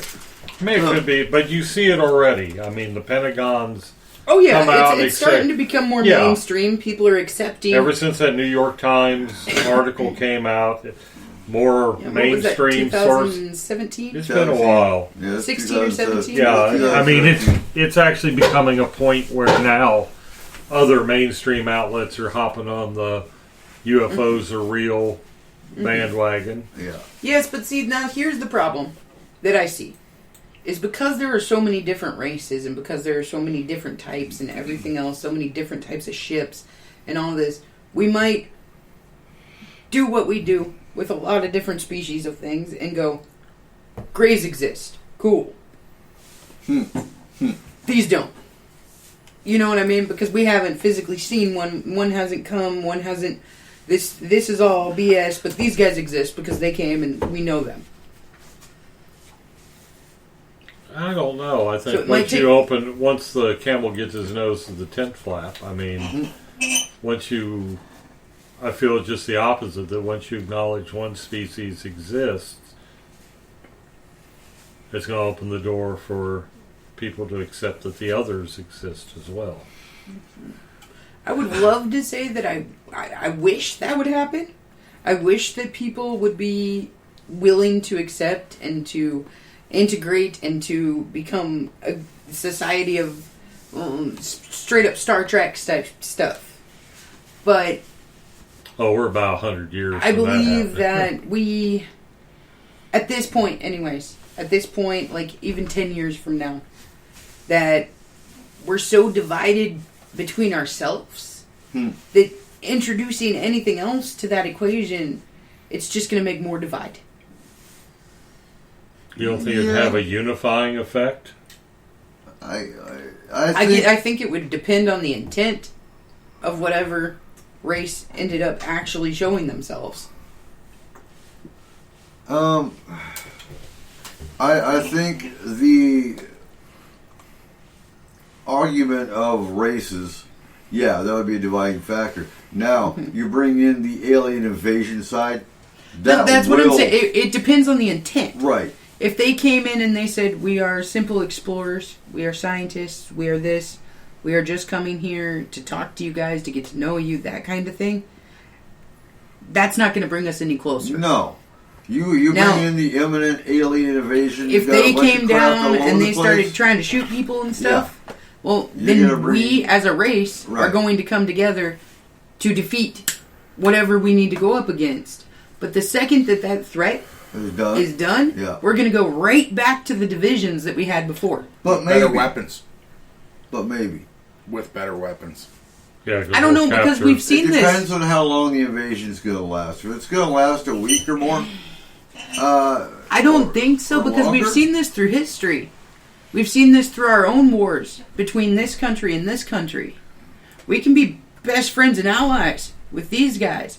fight right alongside them, do arms deals with them and everything else, and then 10 years later, well, they're the ones that we're fighting against. Yeah, but they were jackasses. So Michael brings up a good point. He thinks the science will get better. Most of these things will be proven, disproven. But another reason I want to have global first contact, it would vindicate some and out others as charlatans. Oh, yeah. So you would still have the division.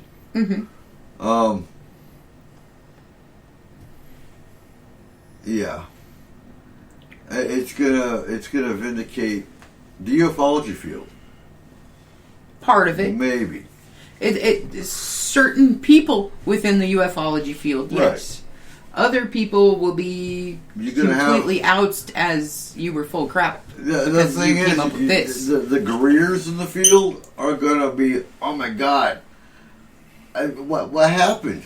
They're supposed to be good space brothers, and they weren't. Right. Or vice versa. Or vice versa, depending on what your actual thought process was. Or if they come down and say we're explorers and we're here to help you, it's going to vindicate Greer. Right. You know? And then you're going to have all these people that have gone out and picked up shotguns going, oh, we don't get to kill no aliens today. What's going to piss me off is they're just going to come down here, knock on our doors, and say, do you have time to talk about our Lord and Savior? Oh, yeah. Yeah. Oh, no. I don't think... Oh, Brian, it goes beyond that. So Brian says we already had disclosure in 1977 with the release of Close Encounters of the Third Kind. No. They had it before that. We had disclosure in 1952 with the flying saucer flyover of the White House. We had disclosure before man-made fire. If you actually look at the cave paintings, you look at everything else, we had contact way before we were even evolved enough to know that wasn't a word. Right. Well, you've got cultures that have what could be interpreted as ET contact woven into their religions. Mm-hmm. Right. They reenact that somewhere down South America. They have this. The Dogon tribe? No, it's in South America, not Africa. These people, they build this huge pole, and it's like a reverse maypole. They wind everything up. Yeah. And then I've seen that. They hang from one ankle as this thing unwinds, and it's to celebrate or commemorate the sky people coming down. Yeah, I can't remember. They've kept this alive as a cultural occurrence yearly for hundreds of years. Absolutely. And there are so many different places that do that, and so many tribes, and there's so many, like, okay, ancient aliens aside, like, if you take everything that they say with a grain of salt, which everybody should. You should, yeah. Okay. That aside, if you look at the actual cave paintings, if you look at the actual hieroglyphics, right? This is obviously what this is. This can't be anything else. Like your stories, absolutely, Brian. Your passed down stories. So there's some carvings that looks like a man in what we would consider a modern either diving suit or we'll discuss space more suit. in 20 minutes, Brian. You're going to get the arguments. Oh, absolutely. Well, dragons resemble reptilians. Are dragons alien? Well, that all goes all the way back to the serpent in the Bible. Oh, right. Was it a figurative snake, or was it a reptilian alien that, hey, how would you like to try this apple? Yeah. Or was it a snake? But that was a snake. Well, it's a serpent. Oh, no, that was a snake. And I will stand behind dragons 100%. It was just a garter snake. Dragons aren't alien. Dragons are dragons. He couldn't even fit the apple in his mouth. That's why he wanted someone else to eat it. And he's like, okay, whoa. This is the thing that always irritates me about the story of Adam and Eve. Uh-huh. Okay? There's several things that irritate me about the story of Adam and Eve, but this is one of them as well. And it is it says forbidden fruit. Yeah. It does not say apple It might have been a pear. anywhere. Or a Well, the peach. whole thing is you've got this whole thing. You've got the tree of immortality here, The persimmon. and God doesn't say, don't eat from this. He points to this tree, the knowledge of good and evil, and says, leave this one alone. Well, anybody that's got kids knows the minute you say don't. Right. I'm just saying, Adam was doing perfectly fine till Eve came along. Way to go. Well, Actually, if you look at the real story Right. of that, no, he was not. You're doing great. well, the bad thing about it is, okay, God comes down and, it's like he figures out what they've done. He knew what they're going to do it anyway, but first thing Adam does, she made me do it. It's like he doesn't take ownership. You know, He you He would flops think, it off on Eve. Poor Eve. I'm just saying, he already pushed everything off on Lilith. Got her kicked out of the whole garden. Yeah, but you know Okay? what? Little And then chick Eve ass. comes along, Lilith and he's was like, cool, though. hey, you know what? Right? Eve did it. Well, Really? Lilith's whole thing Lilith was, kicked ass. I'll be his equal. I'm probably his superior, but I'm not going to be subservient to this guy just because he's got, no. No, and that's what killed me. Oh, Lilith was the first demon. No, she wasn't. No. No, she was the first feminist. Uh-huh. They're different. Which, I'm sorry, but some of them can be demons. I've met a lot that I'm scared of. But But rightfully Yeah. so. what? Oh, no, and Lilith kicked ass. I'll say that. Yeah, you know what? Lilith was a pretty badass chick. Mm-hmm. I'm pretty sure that's where the Amazons came from. In one of the apocryphal Jewish texts, when Lilith laughs about, basically says there's no way, about Adam, God takes her as his wife, and then creates Eve for, Really? yes. That's interesting. Jewish mysticism is some amazing stuff. But yeah, God takes Lilith. Well, okay, I'll take this one. Go to sleep, and I'll grab a rib and make another for you. Right, Interesting. right. So God's a home wrecker. No, Lilith is like, she wasn't going to have Man, nothing to do with Lilith did what that. Lilith was good She to was do. not content with her role as subservient. Yeah, but that's the role of women in most of the Bible. Okay. Well, one of the things, Yeah, you got to realize that by the time the King James translation comes around, it's already been screwed over. Yeah, And a lot of the biblical scholars in the 20th century went back to the Pentateuch and some of the other early source material and realized that this word had been taken out of context. Miscued 45 Well, it times. had been Yeah. misinterpreted. It wasn't to serve under, but to be an equal. So it was Yeah. she was never supposed to be like just a second-class citizen. She was supposed to have been his equal. So like Michael just said, the Bible's full of women, man. On that one, I gotta Mary say, Magdalene got the shaft. Mm-hmm. Whew. I gotta say with that one, it's all written word. It's So, written by yeah. a bunch of men. It doesn't matter who it's written by, it's wrong. Most of Yeah. it's It's 200 not the way it years happened, after no matter who writes it. Right. No. True. No, because every story Matthew gets did write embellished. the gospel. Yeah. The gospels, who they're attributed to, is sort of like built on consensus, and none of these accounts were written or recorded when it was happening. All this stuff is written down 100 to 200 years after the events of the crucifixion. And it's like, well, I guess this keeps getting changed. I guess we better write it down now so it doesn't get any more corrupt. Well, I mean, you know how many cultures pass down stories from word of mouth. Okay, and if you have ever played the telephone game, Yep. They're all okay, changed by the playtime. time that it gets to the end of that chain, it's almost unrecognizable from the first word that was said. And the first anything that sentence. comes from a source like Paul of Tarsus was a Greek. He took whatever there was available on Jesus and turned Jesus into a Greek god.